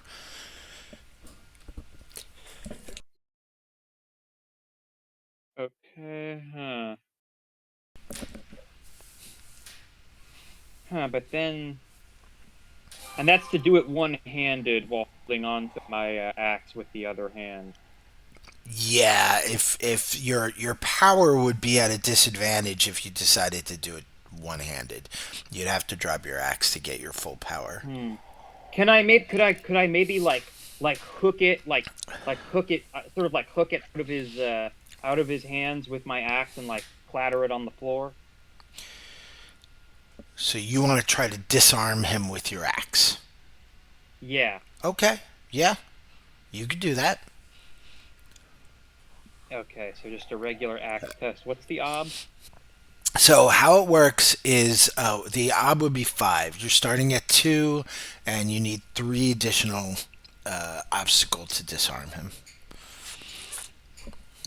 Okay. So ob 5, axe skill 6.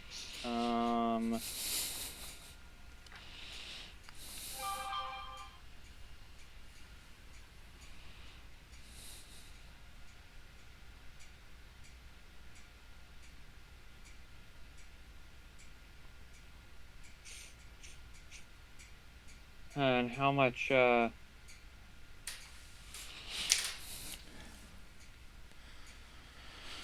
right. Do I want to use greed again? Do I want to? Fuck. Let me. I need to check how the greed advancement works. Yeah, we'll worry about that afterwards. Just go ahead. I don't want to slow things down. Okay.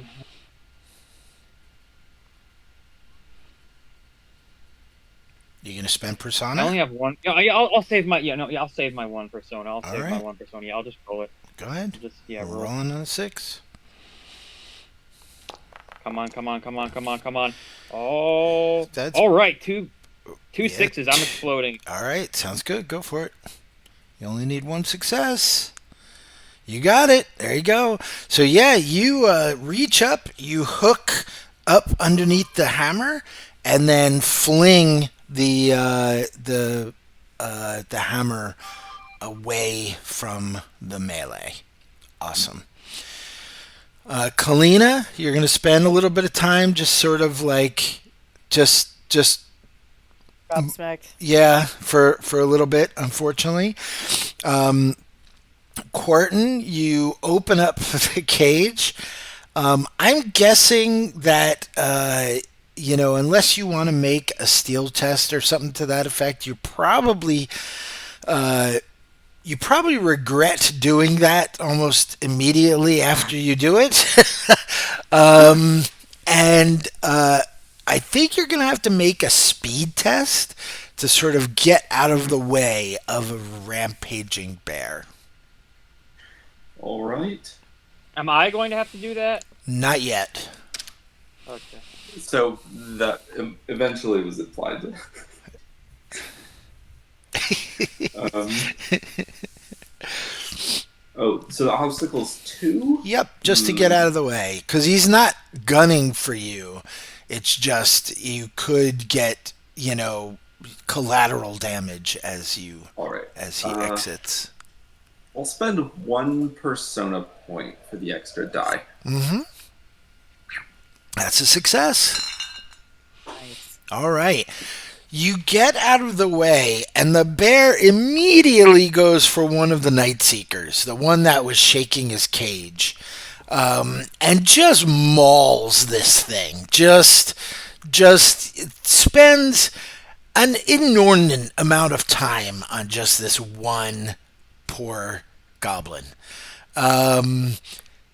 I use poor loosely, but it was definitely like personal. It was definitely like everybody's just like, probably the entire camp is just sitting and watching.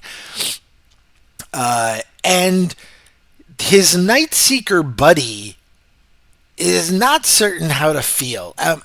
You could see various expressions going through. On like one hand, wow, it's entertainment and it's exciting and it's bloody, and on the other hand, wow, I'm kind of close to this, and that was a friend of mine, and like all the emotions are sort of going across his face.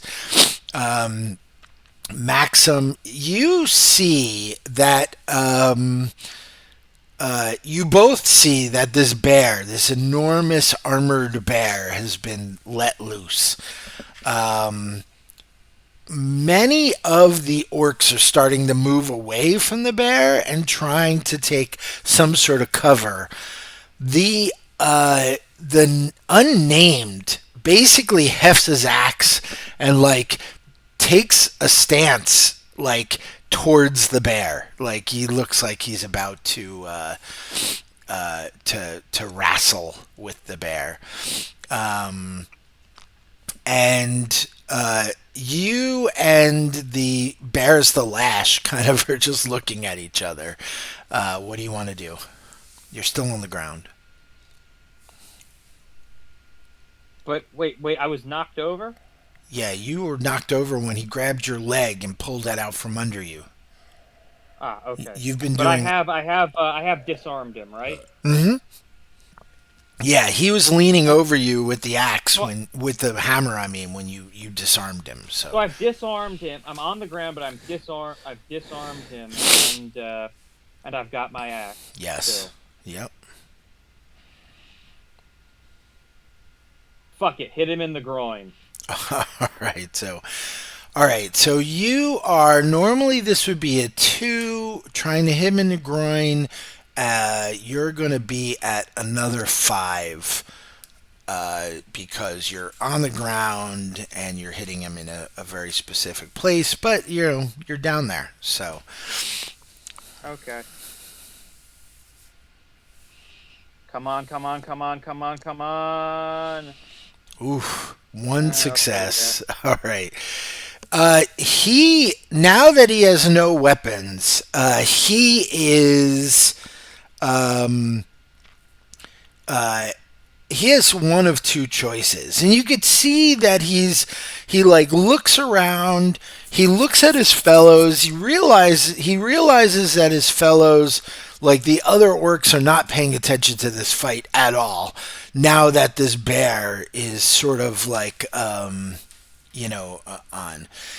and he is a little concerned because he has this bloodied leg, and he just says, like, on his face you can see he's just like, screw it, and he just pounces on you and begins to like try to pin you down. So he is going to brawl you. He does have brawl. What do you want to do? Do I still? I've still. He hasn't disarmed me. I've still got my axe. He has not disarmed you, but you can't levy your axe. Right now, he's on the inside. If you wanted to do it, you'd be at a significant disadvantage using your axe against him. Okay, I see.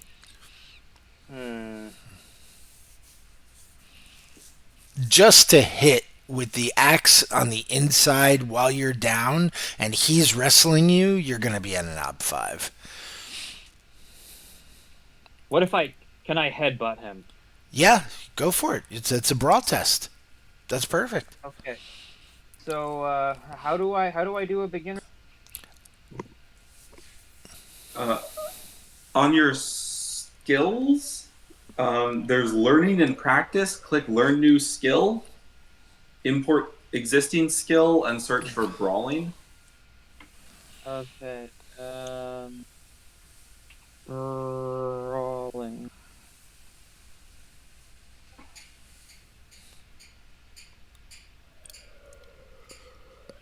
Okay, beginners. So yeah, so exponent 6.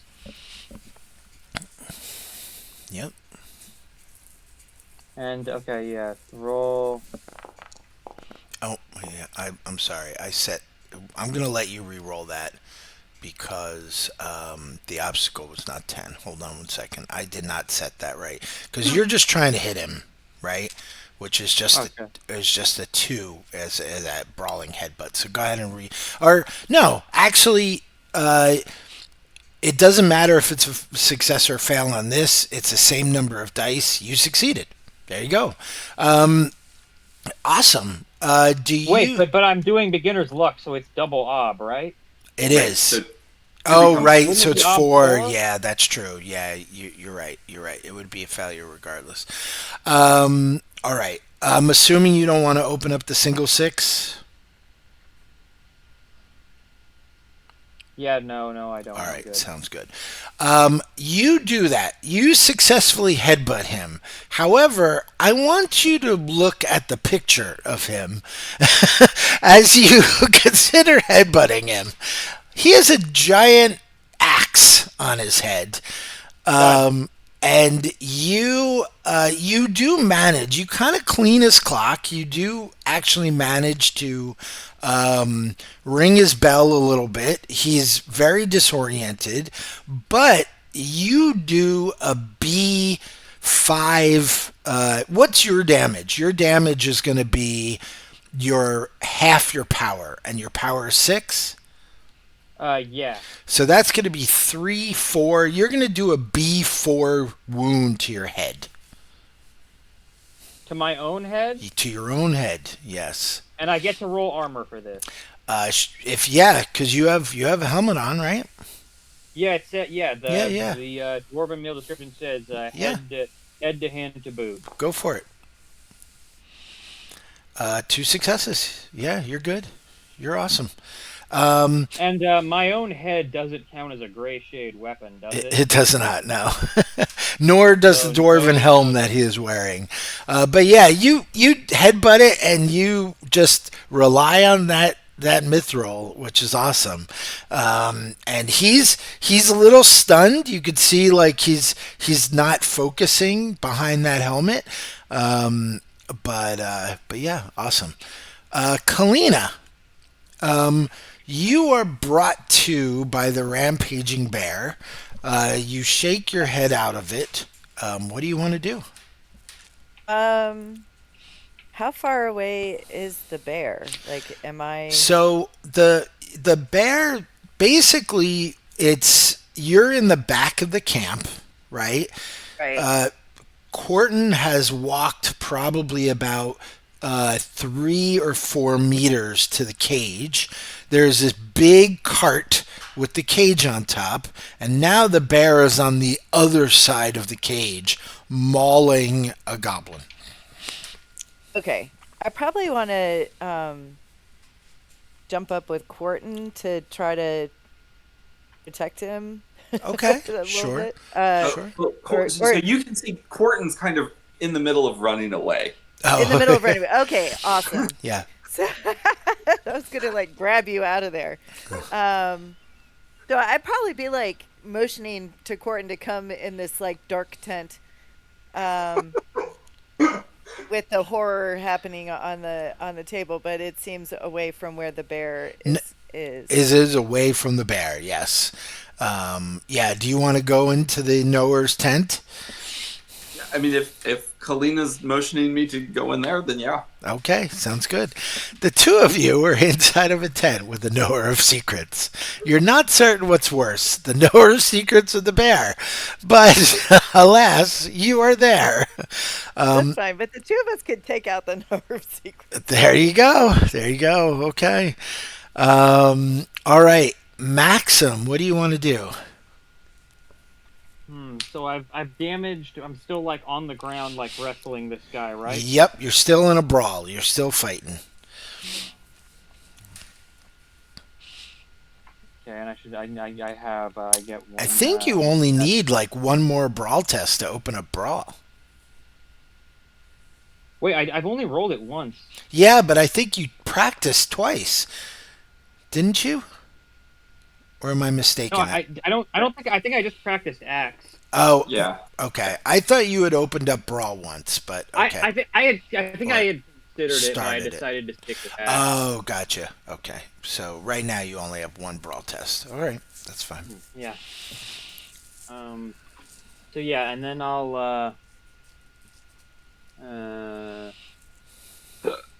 I will.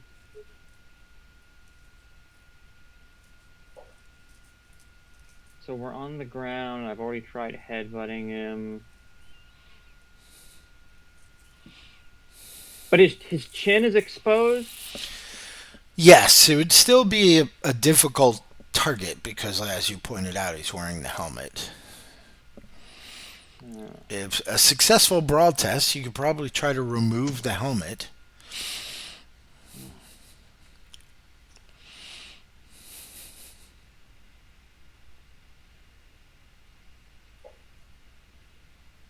Can I grab his legs?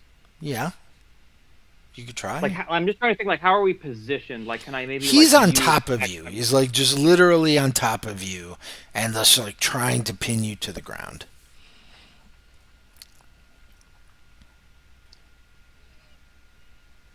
But, like, if I'm shorter, then maybe wouldn't it, but since I'm shorter, I could grab. I'm just thinking, like, I'm just, Do you want to like grab at his wound and make it worse? Do you want to? What are you yeah, trying to do? it's like he's got, like, a head wound, or... Well, no, he has like a really terrible like gash in his leg. Like half of his, he's really just like hopping around at this stage. Like an open wound? Yes, yeah, from your axe cut. Can I just like shove my hand into it to cause him pain? You can. Yep. It's a Okay, yeah, brawl I'll do test. that. All right, go for it. Just yeah, brawling. All right. Yep, obstacles too. And doubled for. Yep. There, 1, 2, 3, 4. There you go. So he grimaces in pain, and he really tries to hold on for a little while, but eventually his one eye just kind of rolls to the back of his head, and he just passes out on top of you. Okay. Courtney and Kalina, what do you want to do? All right. So does the knower of secrets, does he like turn around and do the bear thing? Nope, he's actually not paying attention whatsoever. He's just like lost. He seemed to be doing something. He's like cutting into things, but then one of his hands is sort of like surrounded in kind of like this black inky cloud that seems to be like roiling around in his hand, and you could see some of this creature's blood is just sort of like going up into his hand. Oh gosh. Yeah. If you want to shoot him in the back, I'm all for that. Otherwise, I think we should. I'm not narrow and stealth. Yeah, You I do. just like, yeah, because I'm I'm still recovering from the horror of what I was seeing, and I'm Right. not narrow and do, as long as that takes Yeah, to no, that's all shoot good. this guy in the back. Go for it. Go ahead and make a bow test. Let's see here. Your obstacle is going to be a 1. Okay, and It's a little dark, but he also is, his back is to you. He's not defending himself whatsoever, so that's why it's a 1. All right. Awesome. Woo, doggy. oh, All right, so this is what you're going to do. So you have 4 successes. You've beat you've beat the obstacle by 3, so you have 3 dice to spend. The first thing you're going to do is just roll a d6. I don't know if the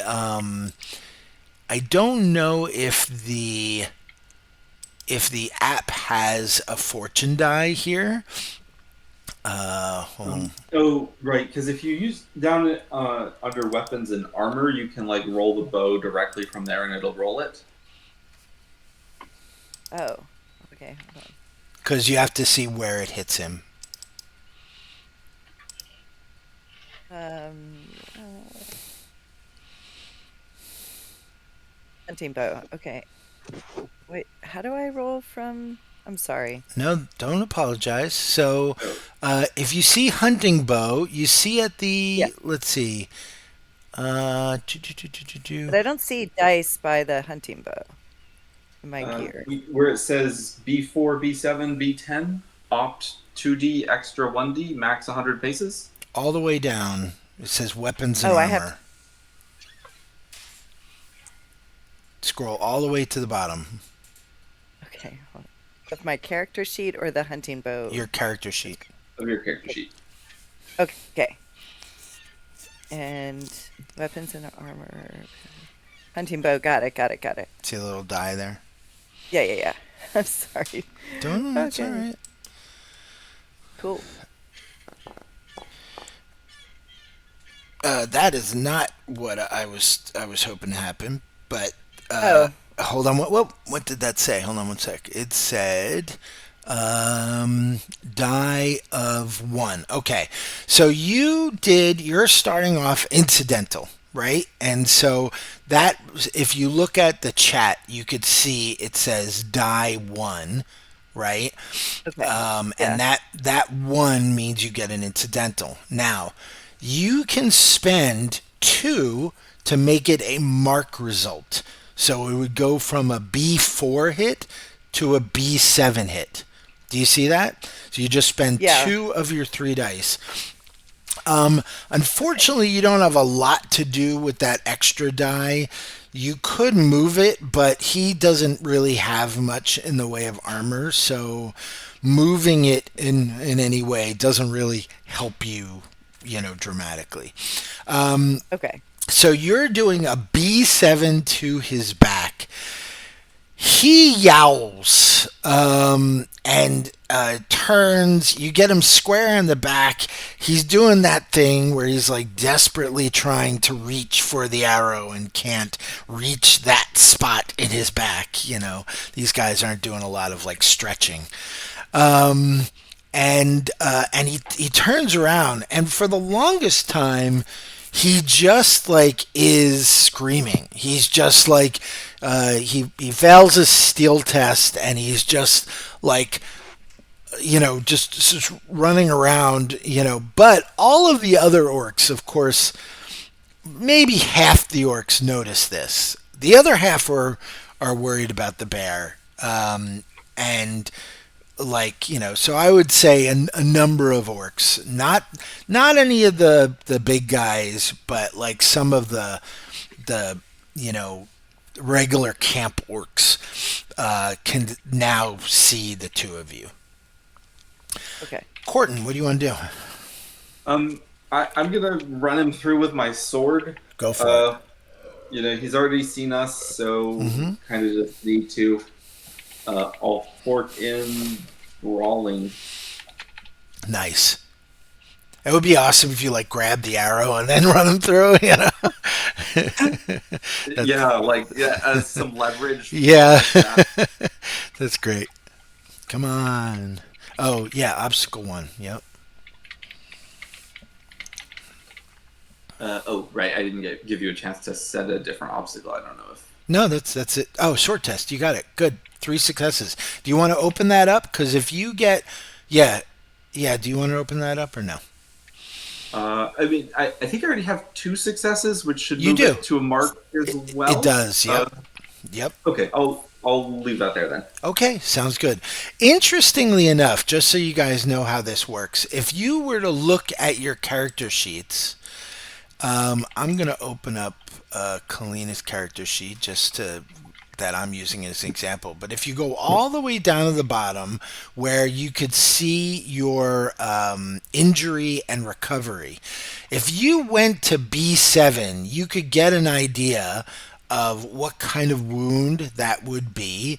It's probably not as severe to him. It's as severe to, like, if Kalina was to get a B7, it would be a severe wound. He's probably taking a midi, but you'll notice that there's 3 pips in there. And so far he's taken 2 B7 hits, right? If he takes another one, he could still take it. It's still an injury. He's still only at severe. But if he takes a 4th B7 hit, then that goes to the next level. Well, in his terms, he's actually at a midi, and it would go to severe. But right now, he's at -2 dice to everything he's doing, just so you get a sense of what's going on there. And, like, multiple of the same wound don't stack per se until it pushes the wound up 1. Just so you get how that's working. It's just for you guys. Maxim, what do you want to do? He's still yowling, by the way. You do reinitiate another steel test, which pushes him further into just basically he's on the ground, sort of writhing. Maxim, go for it. I want to get the hammer and actually physically cave his skull in with it. Sounds good. All right, he's unconscious. I need you to make a power test, though. This is a big dude, and he is just dead weight on top of you. That is going to be an ob of 2 for you.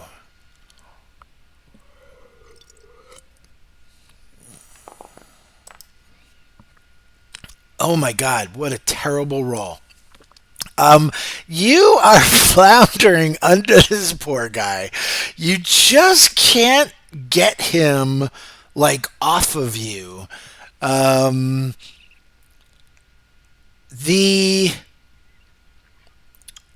Suffering from success. Yeah. Basically what happens is eventually you could see it's a very surreal experience as you watch him leave you. Like you're really trying to wrestle with his body and it's just really awkward for you. And you're desperately holding onto your axe. You don't want to let go of the axe and you're trying to one hand his chest and it's not working. Eventually he just gets pulled away from you and you could see his unconscious expression as he just sort of comes away from you. The helmet falls off of his head, and he gets tossed aside. And you could see the the unnamed is over you, and the unnamed is holding out his hand to you. Wait, is the unnamed which is he? Is that the whip one or the Nope. The leader. That's the leader. Okay. That's the big guy. I take his hand. All right. He pulls you up, and you can see that he has your dwarven hammer in his other hand. And You better give that back if you don't want to end up like your friend there. he considers it for a second. Like he looks at the hammer, and he says,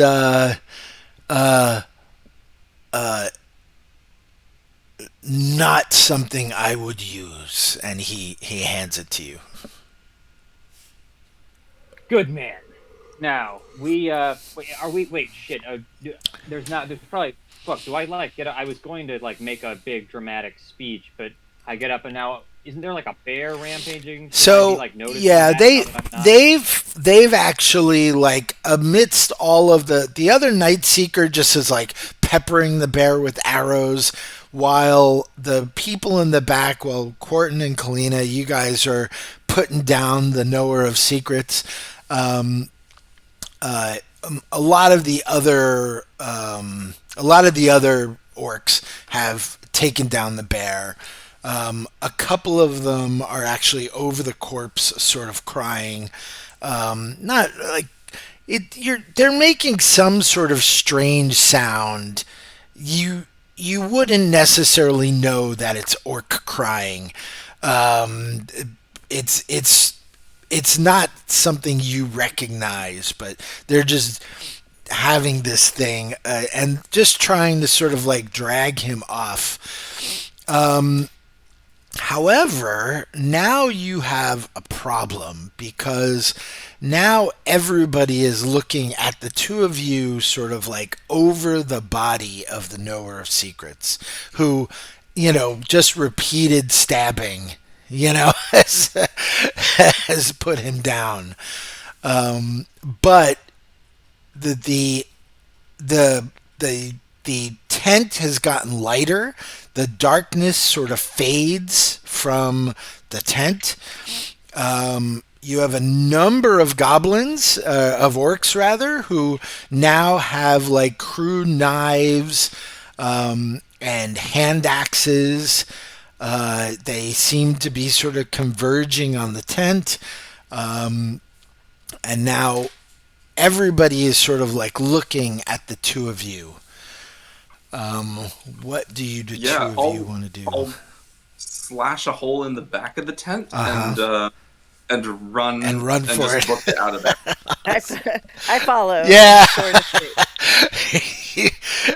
of. So the unnamed sort of turns and looks at you, Maxim, and it says, "Friends of yours?" Yes, he says very roughly. He's like, "Friends?" I turn and I look to see. Wait, what? What's going on here? Says, because I haven't been paying attention to. I've been yeah. He points at. You could see that in one of the back tents, and it's not easy to see. In one of the back tents, you could see a dead orc. Who has an arrow sticking out of his back and is bleeding out. It says, "Humans," and he points.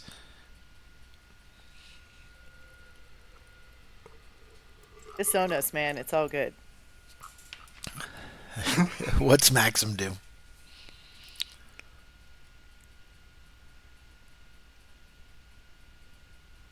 I have no. I don't know who these people are. Probably some primitive from the local village. I don't.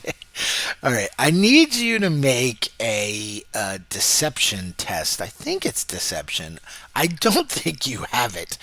Um, let But me. I do have 6 will. You do have 6 will. That's awesome. Okay, hold on 1 second. Let me just make sure it's all of these games.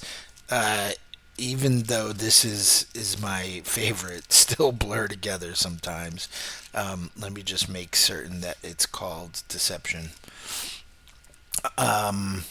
No, it's called falsehood. So you would be basically opening up falsehood if you wanted to. Um, the He is looking at you. Normally, I think the ob would be 4. However, I think he's like he does. Actually, I'm going to put it at 2 because he doesn't know dwarves well. He's apt to think that the humans wouldn't be with a dwarf, so I think that his own will is probably lower for this. So it's only going to be an ob 2. However, because you're opening up falsehood, beginner's luck on falsehood, it's going to be an ob 4 for your will 6.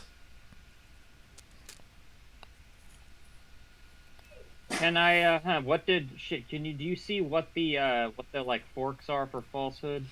You can't use. I don't think you use forks for beginner's luck. Ah, No. shit. Yeah, I think you're just rolling your 6 dice. God damn it! This is annoying. Okay, shit. So yeah, so I should go and yeah, just learn new skill.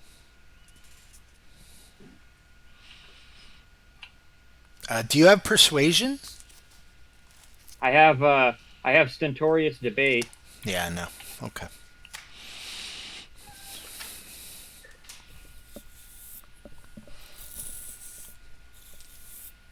Goes roll. What do you got? 1, 2, God. 2 successes. So he looks at you and he says, "So then you won't mind." I have to put this in orc. He says, "So you no mind us hunt." I look at the two of them and I'm like, nope. All right, the orcs whoop and holler as like the unnamed like lets out some sort of war cry, and the other orcs go and run after the humans. And he looks at you, Maxim. He says, "I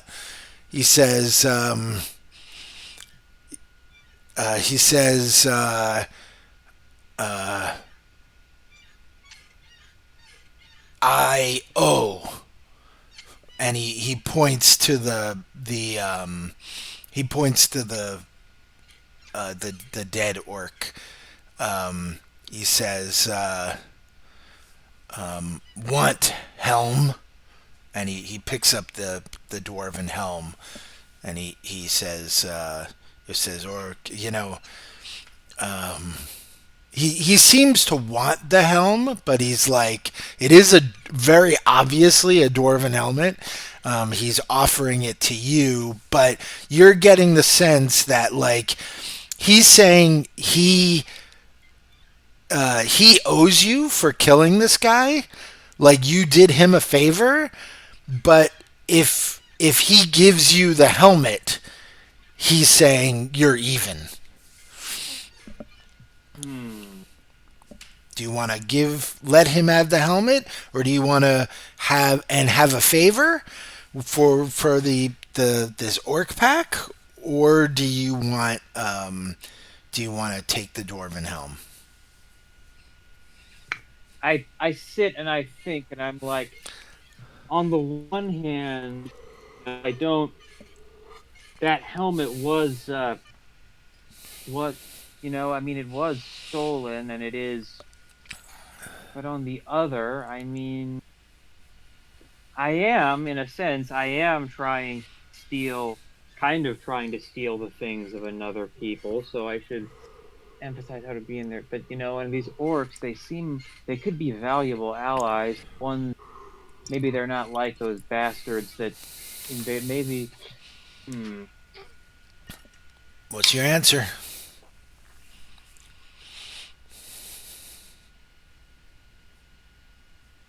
You know what? Keep it. Awesome. Whoever you you you are. I'm sure the soldier that wore it would be glad that it's now adorning the head of a fellow man of honor. You don't think he catches all of that, but he nods, sticks it up under his arm, making certain he doesn't impale himself with the crest, and he mounts the warg and he heads after the humans. We're going to take a little break and come back to the hunt of the humans.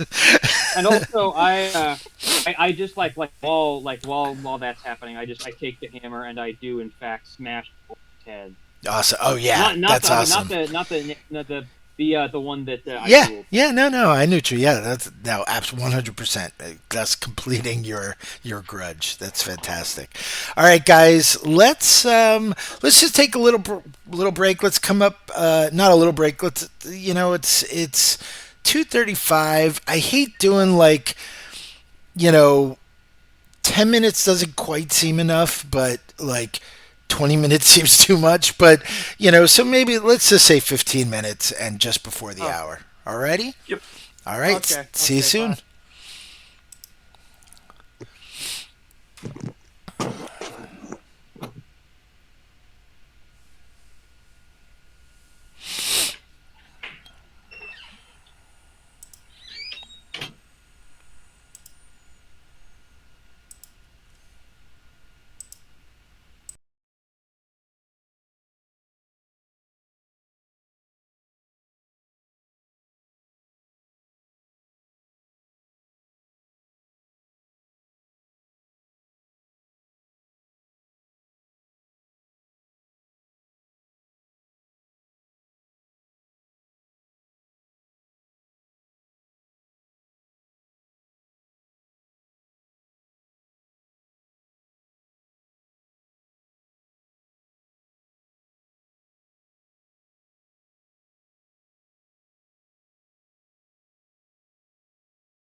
Alrighty.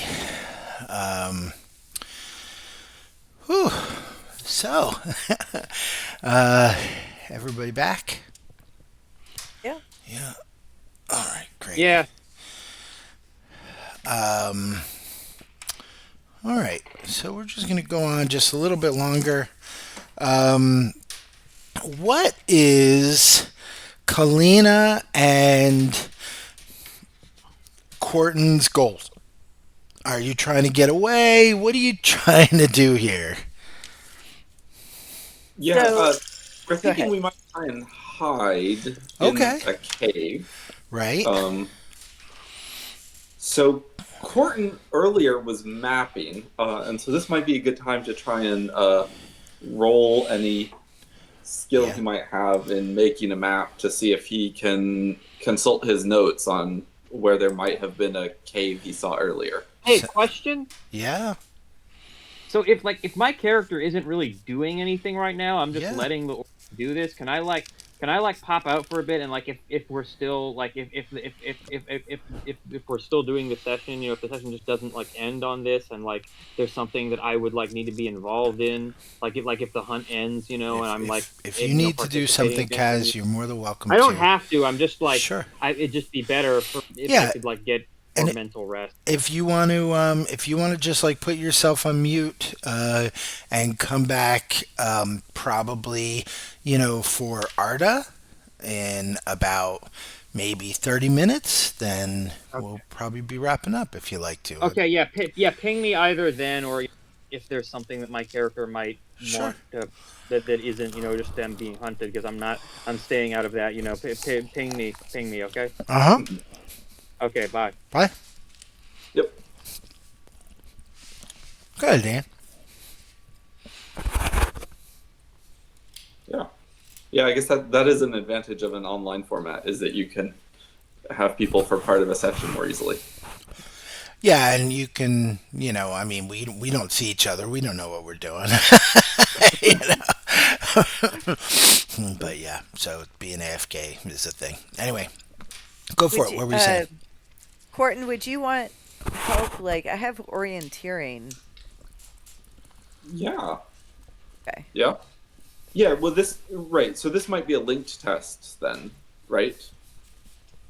If I, consult my notes for a map and then you use orienteering to actually find us something?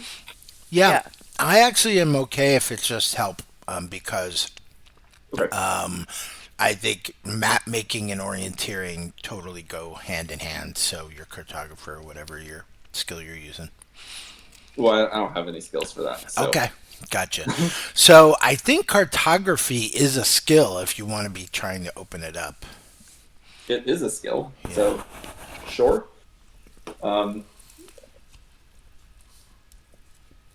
Oh, but then I don't think I can help if it's. Is it a? No, you're fine. Okay. All right. Have you set the ob to? I guess we're trying to find a cave where we can hide from So the orc. I'm just setting the ob to 1, which for opening it, Right. it's going to be 2.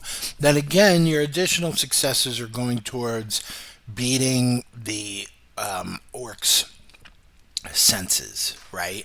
Now, Okay. Yeah. I'm also putting into consideration that you have a cave, you have that hidden path that you guys took in here. Right. Okay. So we'll see what that looks like. That's pretty good. Oh wow, 4 successes. Yeah. Do you want to spend an Arda? There is a 6. Yep. Sure. Yeah. All right. There the actually help is that a we can big get. Oh, reason for nice. that. You got another success? All right. Yeah. Yeah. So, yeah, what happens is you guys find your way into a cave based on the map that you drew, and more importantly, they do not find your secret pathway here. So conceivably, you could continue to use this in the future. I will try to actually add this pass to the map. So you have this. I can't help but think about the goat pass in 300. Um, Right. and that's sort of what this is. This is sort of like, single file going through this winding set of caves. And yeah, I think with a success like that, you very easily get out. Even the wargs don't find you. Why do you think it is? What is it about the area that even hides your scent, do you think?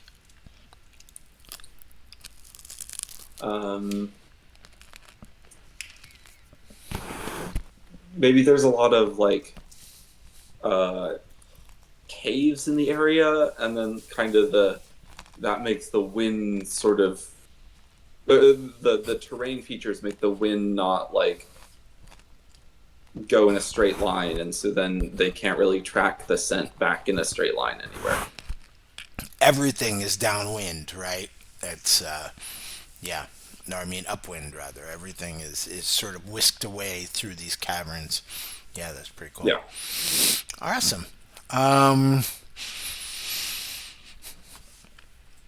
You guys meet up with Maxim. You get back to. Are you going back to Ashen Hollow? So yeah, we probably should, regroup and because we want to eventually check back in with Iskrin. Yeah. So that boar we had fought, it had Right. armor on it. Yeah. Did that seem like the same kind that the wargs and the bear had? At 100%. But we also didn't see that boar there. No. Hmm. Oh, right, because it had gotten away, right? Yeah, you did not see Yeah. that boar there. It's probably wandering around somewhere in a field. But we have a Oh. sense that it came from this is sort of what the knower of secrets does to animals, right? So he does this using of armor onto these poor creatures Yep. and sends Okay. them at, And so that one maybe just got loose. or he sent it. They could have sent it to terrorize the village. Could have. I don't know. I was gonna I was gonna try to pump him for information before we slaughtered him, but it's fine. Um, to find out why they sent the boar into the village, but Uh, um, yeah. So I got a sense that they use these animals to sort of wreak havoc on the people nearby. right, but they're also not fully trained, or at least the bear wasn't. Right. Yeah, that maybe the bear was in the process of it, that he hadn't fully been assimilated into whatever process. Yeah.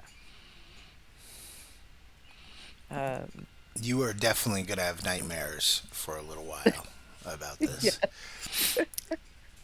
Yeah, it's like an Isle of Dr. Moreau kind of situation.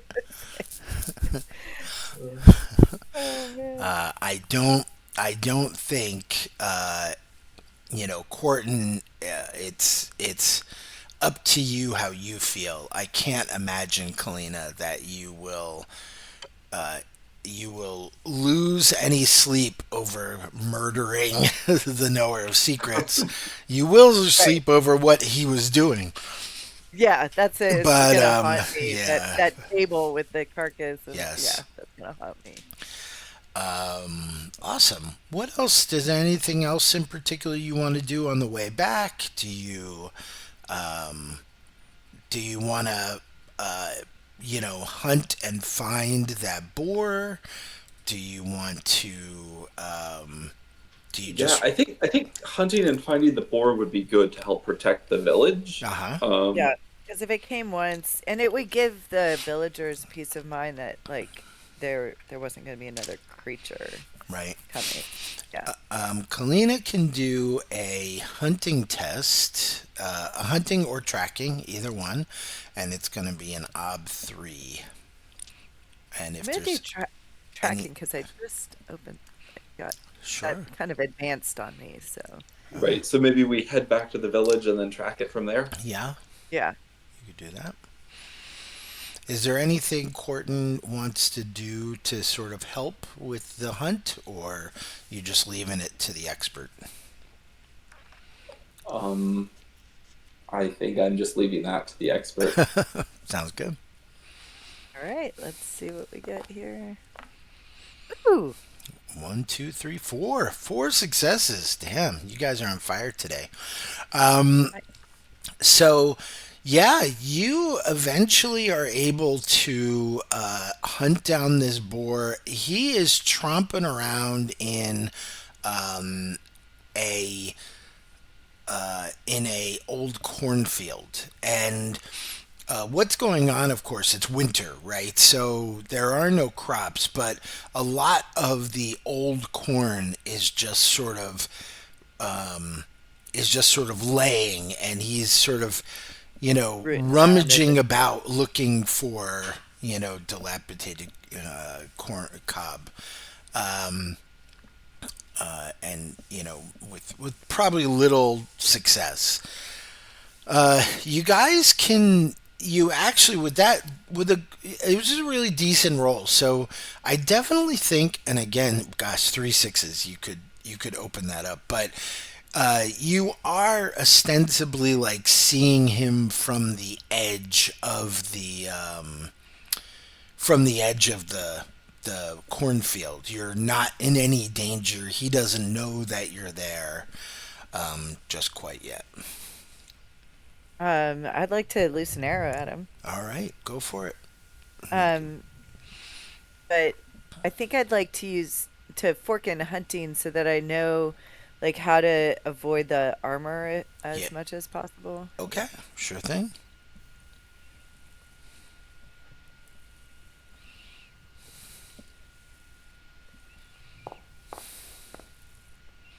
Dang it. All right, you only got All one right. success.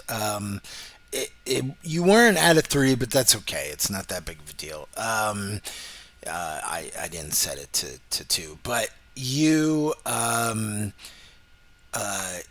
let loose the arrow, and yeah, you're just not used to creatures like Hmm. this, right? Your hunting doesn't prepare you for when they surgically implant armor into them. Yeah. I'm Um, not really aware of like the weaknesses because I can't right. see. Um, Yeah. and it does spook it, and you guys have to kind of run after it. What do you want to do? Yeah. I keep track. Do I still use tracking or because No, we can you see guys it could now? keep an eye on it, but you have to sort of make a decision, because on one hand, if you keep on its tail, it could turn on you, right? Yeah. Or you can let it go and continue to track it, which you don't have to re-roll because let it ride. You could Yeah. continue to track it and like try again and again, but um, yeah, that's up to you. There's a little bit of a danger of it could possibly ambush you or something to that effect, Right. in the Should process. we make a trap for this, Helena? Oh, there you Yeah, I go. do have trap open, but it's a I'm learning it. You're I don't learning have. trapping. Okay, Hmm. sure. So I could try. I mean, we could work on that. Yeah. Could, let's see. Yeah, let's try. Let me try trapping. All Yeah. right. Do you want to like dig a pit trap for it or something? Or Yeah, that sounds good because Yeah. we're in that. It's like an open field, right? Yeah. With the decaying corn. So Yep. digging out a little pit, putting some bait down in there. Hopefully luring it into this like pit trap. Do you want any help, or is it just the two of you, three of you, maybe going to to do the digging? I would absolutely enjoy some help. I mean, If there's you could anything. hire or maybe persuade some of the townsfolk to help you. Okay. I also have persuasion on luck. Also, so is that. Um, I think they would help because I mean, if we went into town, we're like, we're gonna go get this thing, and I feel like that we would try to, some of them would want to come with us to help, so that this thing didn't come back and kill any other people. So you could do this one of two ways. You could either circle up somebody to help you, ostensibly a laborer who has Yeah. ditch digging or and backbreaking labor. um, and if you succeed, then you find the person and they're like apt to help. If you fail, you might have to pay them. Okay. If or you know that there are townspeople, it's already in the fiction that there are these ubiquitous townspeople. You could go in and make a persuasion test, and not necessarily find somebody specifically that has ditch digging, but enough people helping you with tools that it would be a Hmm. thing. Which approach do you guys want to take? Martin, what do you think? I was thinking that, these people are all kind of riled up already due to the incident with the young woman. Yeah. So I think because of that, just going in and just talking to random people and persuading them might make sense just because of the situation. Sure. Okay. Sounds good. And you don't have persuasion No. yourself. Okay. All right. We'll just try persuasion. Because again, I have 3 tests so far. I need 7 to make it. Right. Yeah, go ahead and try. Your obstacle is But 2. I would like to go ahead and add 2 persona dice to it, just to Okay, give me a little. sure. Because if the op is 2, then I need 4, right? Yes, yep. Yeah. All right, I'm gonna actually add 3 to it. I'm just All gonna right. use my persona. All Let's right. do it. Damn. That's a lot of dice. One And I success. got 1 success. That So 6 is luck probably not going to help. continues. Yeah. No. Um Yeah, I'm gonna leave it. yeah, they're like you're a butcher, stay in your lane, you know? um uh they Ouch, man. Yeah, they don't. They're like, In fact, they kind of turn a little bit. They're like, look, we didn't have these problems, until you guys started poking around. Um, so they're a little kind of surly. They're like, one person's already hurt. How many more need to be hurt? Like last night, you do not have the gift that Iskrin does. Yeah, and right. and like last night everybody was like, yeah, kill the orcs, and these guys are like, now it's morning, like it's more sobering, it's less like pressing, it's like, oh, somebody's like, it's just a pig, like there Yeah. it really turns and changes, and probably for a little while, they're kind of, looking at the two of you, or at least you, Kalina, a little sideways. Yeah, for sure. Like how It's much of legit. this is I get because of it. the two of you. Now you have Right. charisma. Is that a Yeah. reroll? Is that a call on? I think that might be a It call is a on. call on. You Yeah. oh you can reroll because of that. Okay. Where is my? Uh, There's a lot of dice. where do I see my charisma? Call on. There it is. Okay. How do I re-roll? Wait, do I just do a re-roll? I would just do a reroll without the persona. Okay, without the persona. So just okay. Sweet. Just your straight up will. 3 will. Oh wow. All right. I would But I suggest could re-roll that. spending an Arta, yep, to a fate. Yeah. to re-roll that 6.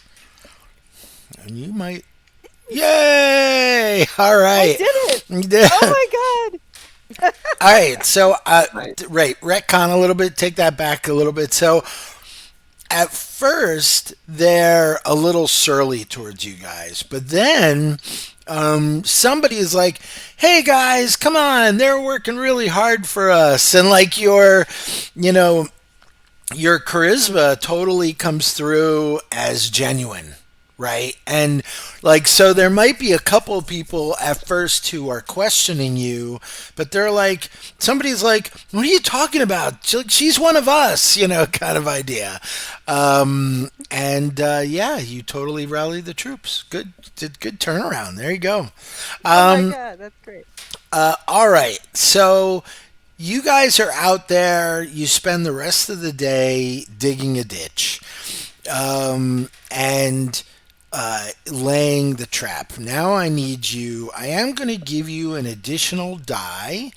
I'm going to set the ob to 2. I'm trying to think. It is hungry.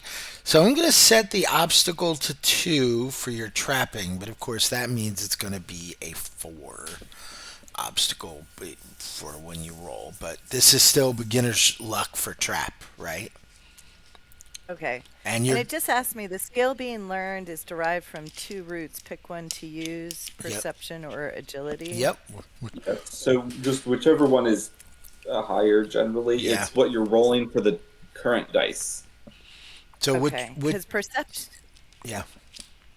my agility is 4, but perception is still like I'm still learning it. So I guess I need to do the agility. Yeah. All right. And you're giving me an extra 1 bonus. And you're going to dice? get an extra bonus die. Yep. Okay. I don't think I have any Artha left, so we'll just go for it.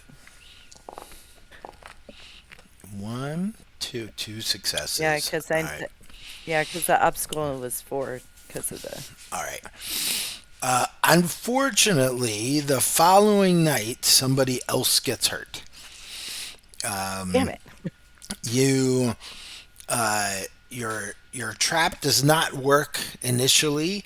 You may have to do something different in the future.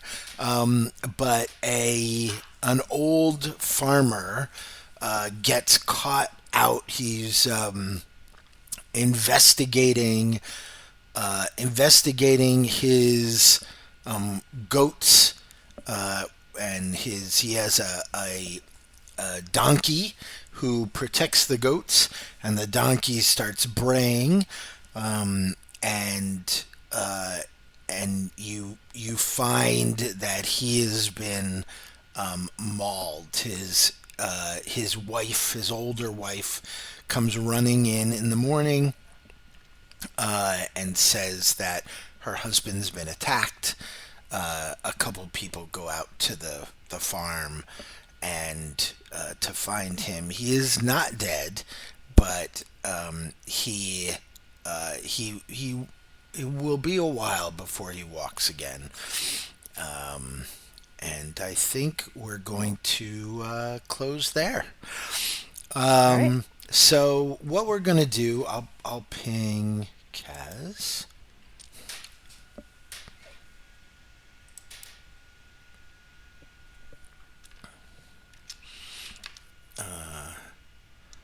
At Kaz Maxim, we are handing out Arda.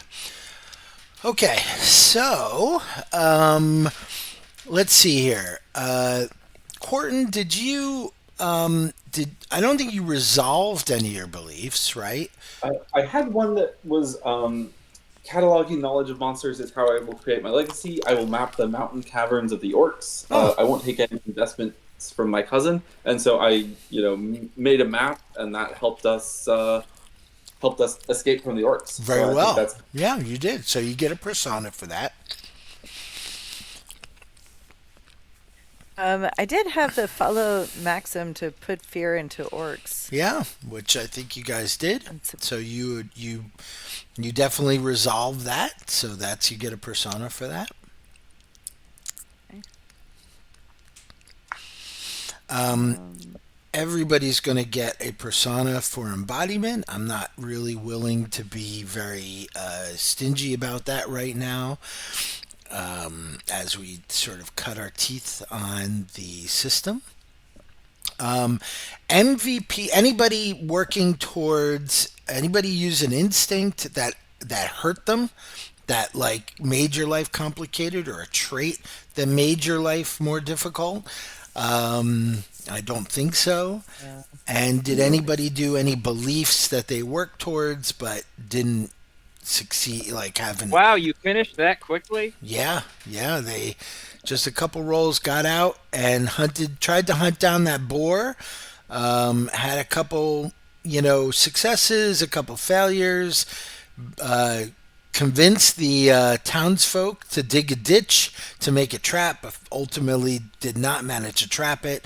And then the boar mauled some poor old farmer, and we ended with that.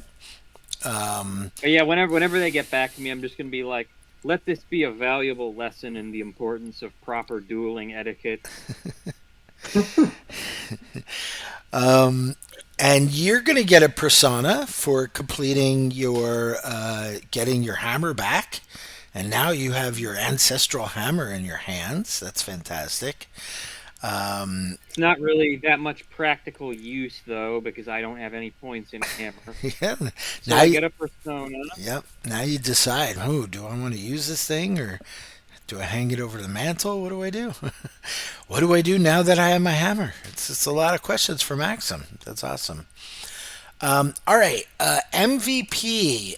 So the difference again between most valuable player and workhorse, it's sort of quality over quantity, right? So most valuable player is usually like quality. So like right skill at the right time. Like both of them are push the narrative forward, and then workhorse is like who did the most work here, who rolled the most to get things done. You know. Yeah, I think MVP might be Maxim for chopping off the orc's leg before too much went wrong. Hmm. and I think Corton for Workhorse the is probably. workhorse. I I think think Corton. Kalina for workhorse. And also, did I succeed in Oh, my second belief? My hold is an extension of myself. I must demonstrate to the orcs that it is not to be messed with. Yes, you definitely demonstrated that you could resolve that one also, which means you'll Okay, yeah, so I get an extra persona. extra All right. persona, and you'll have to rewrite two beliefs between now and the next 2 weeks. can we Um, just delete the beliefs off of the sheet once we so reconcile them? that's a good question. Hold on one second. Let me take a look at it. I thought what it does is beliefs. Is it?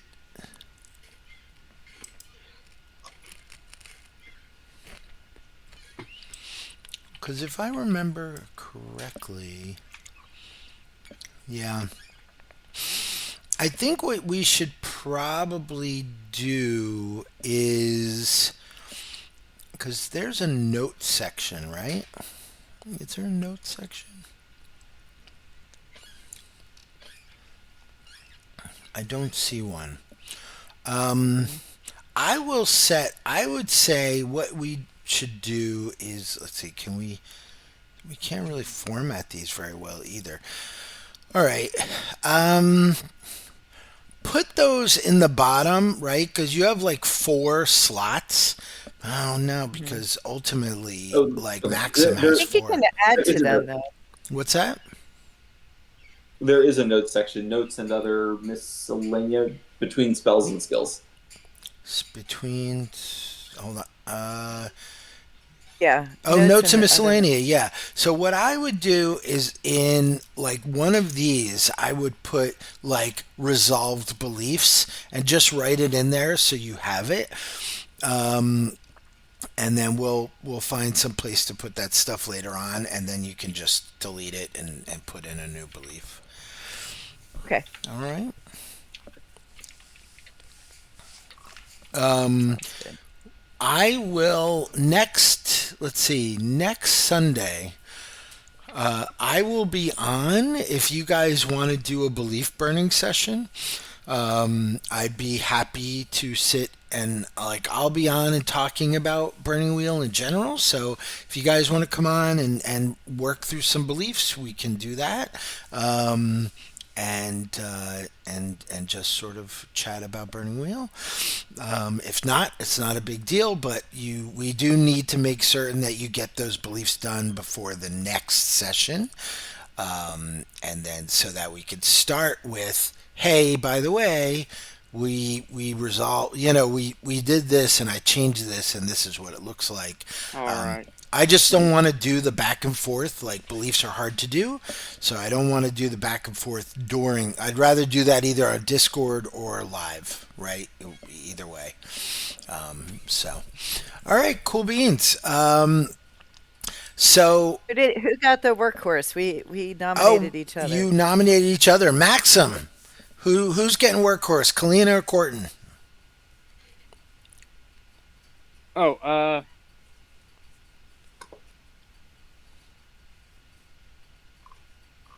who let the bear out? Corton. I let Important the bear did. out. Yeah, that's Sure, him. Whatever. All right, there you go. that was my reasoning exactly. Yeah, awesome. All right, guys. Well, thank you very much. And if you have any questions, obviously I'll talk to you on Discord. Thanks for joining us, and I will see you in 2 weeks. Yeah. Right. Yeah. See ya. See Hope you you guys soon. had a good Bye. time. I did. All right, me too.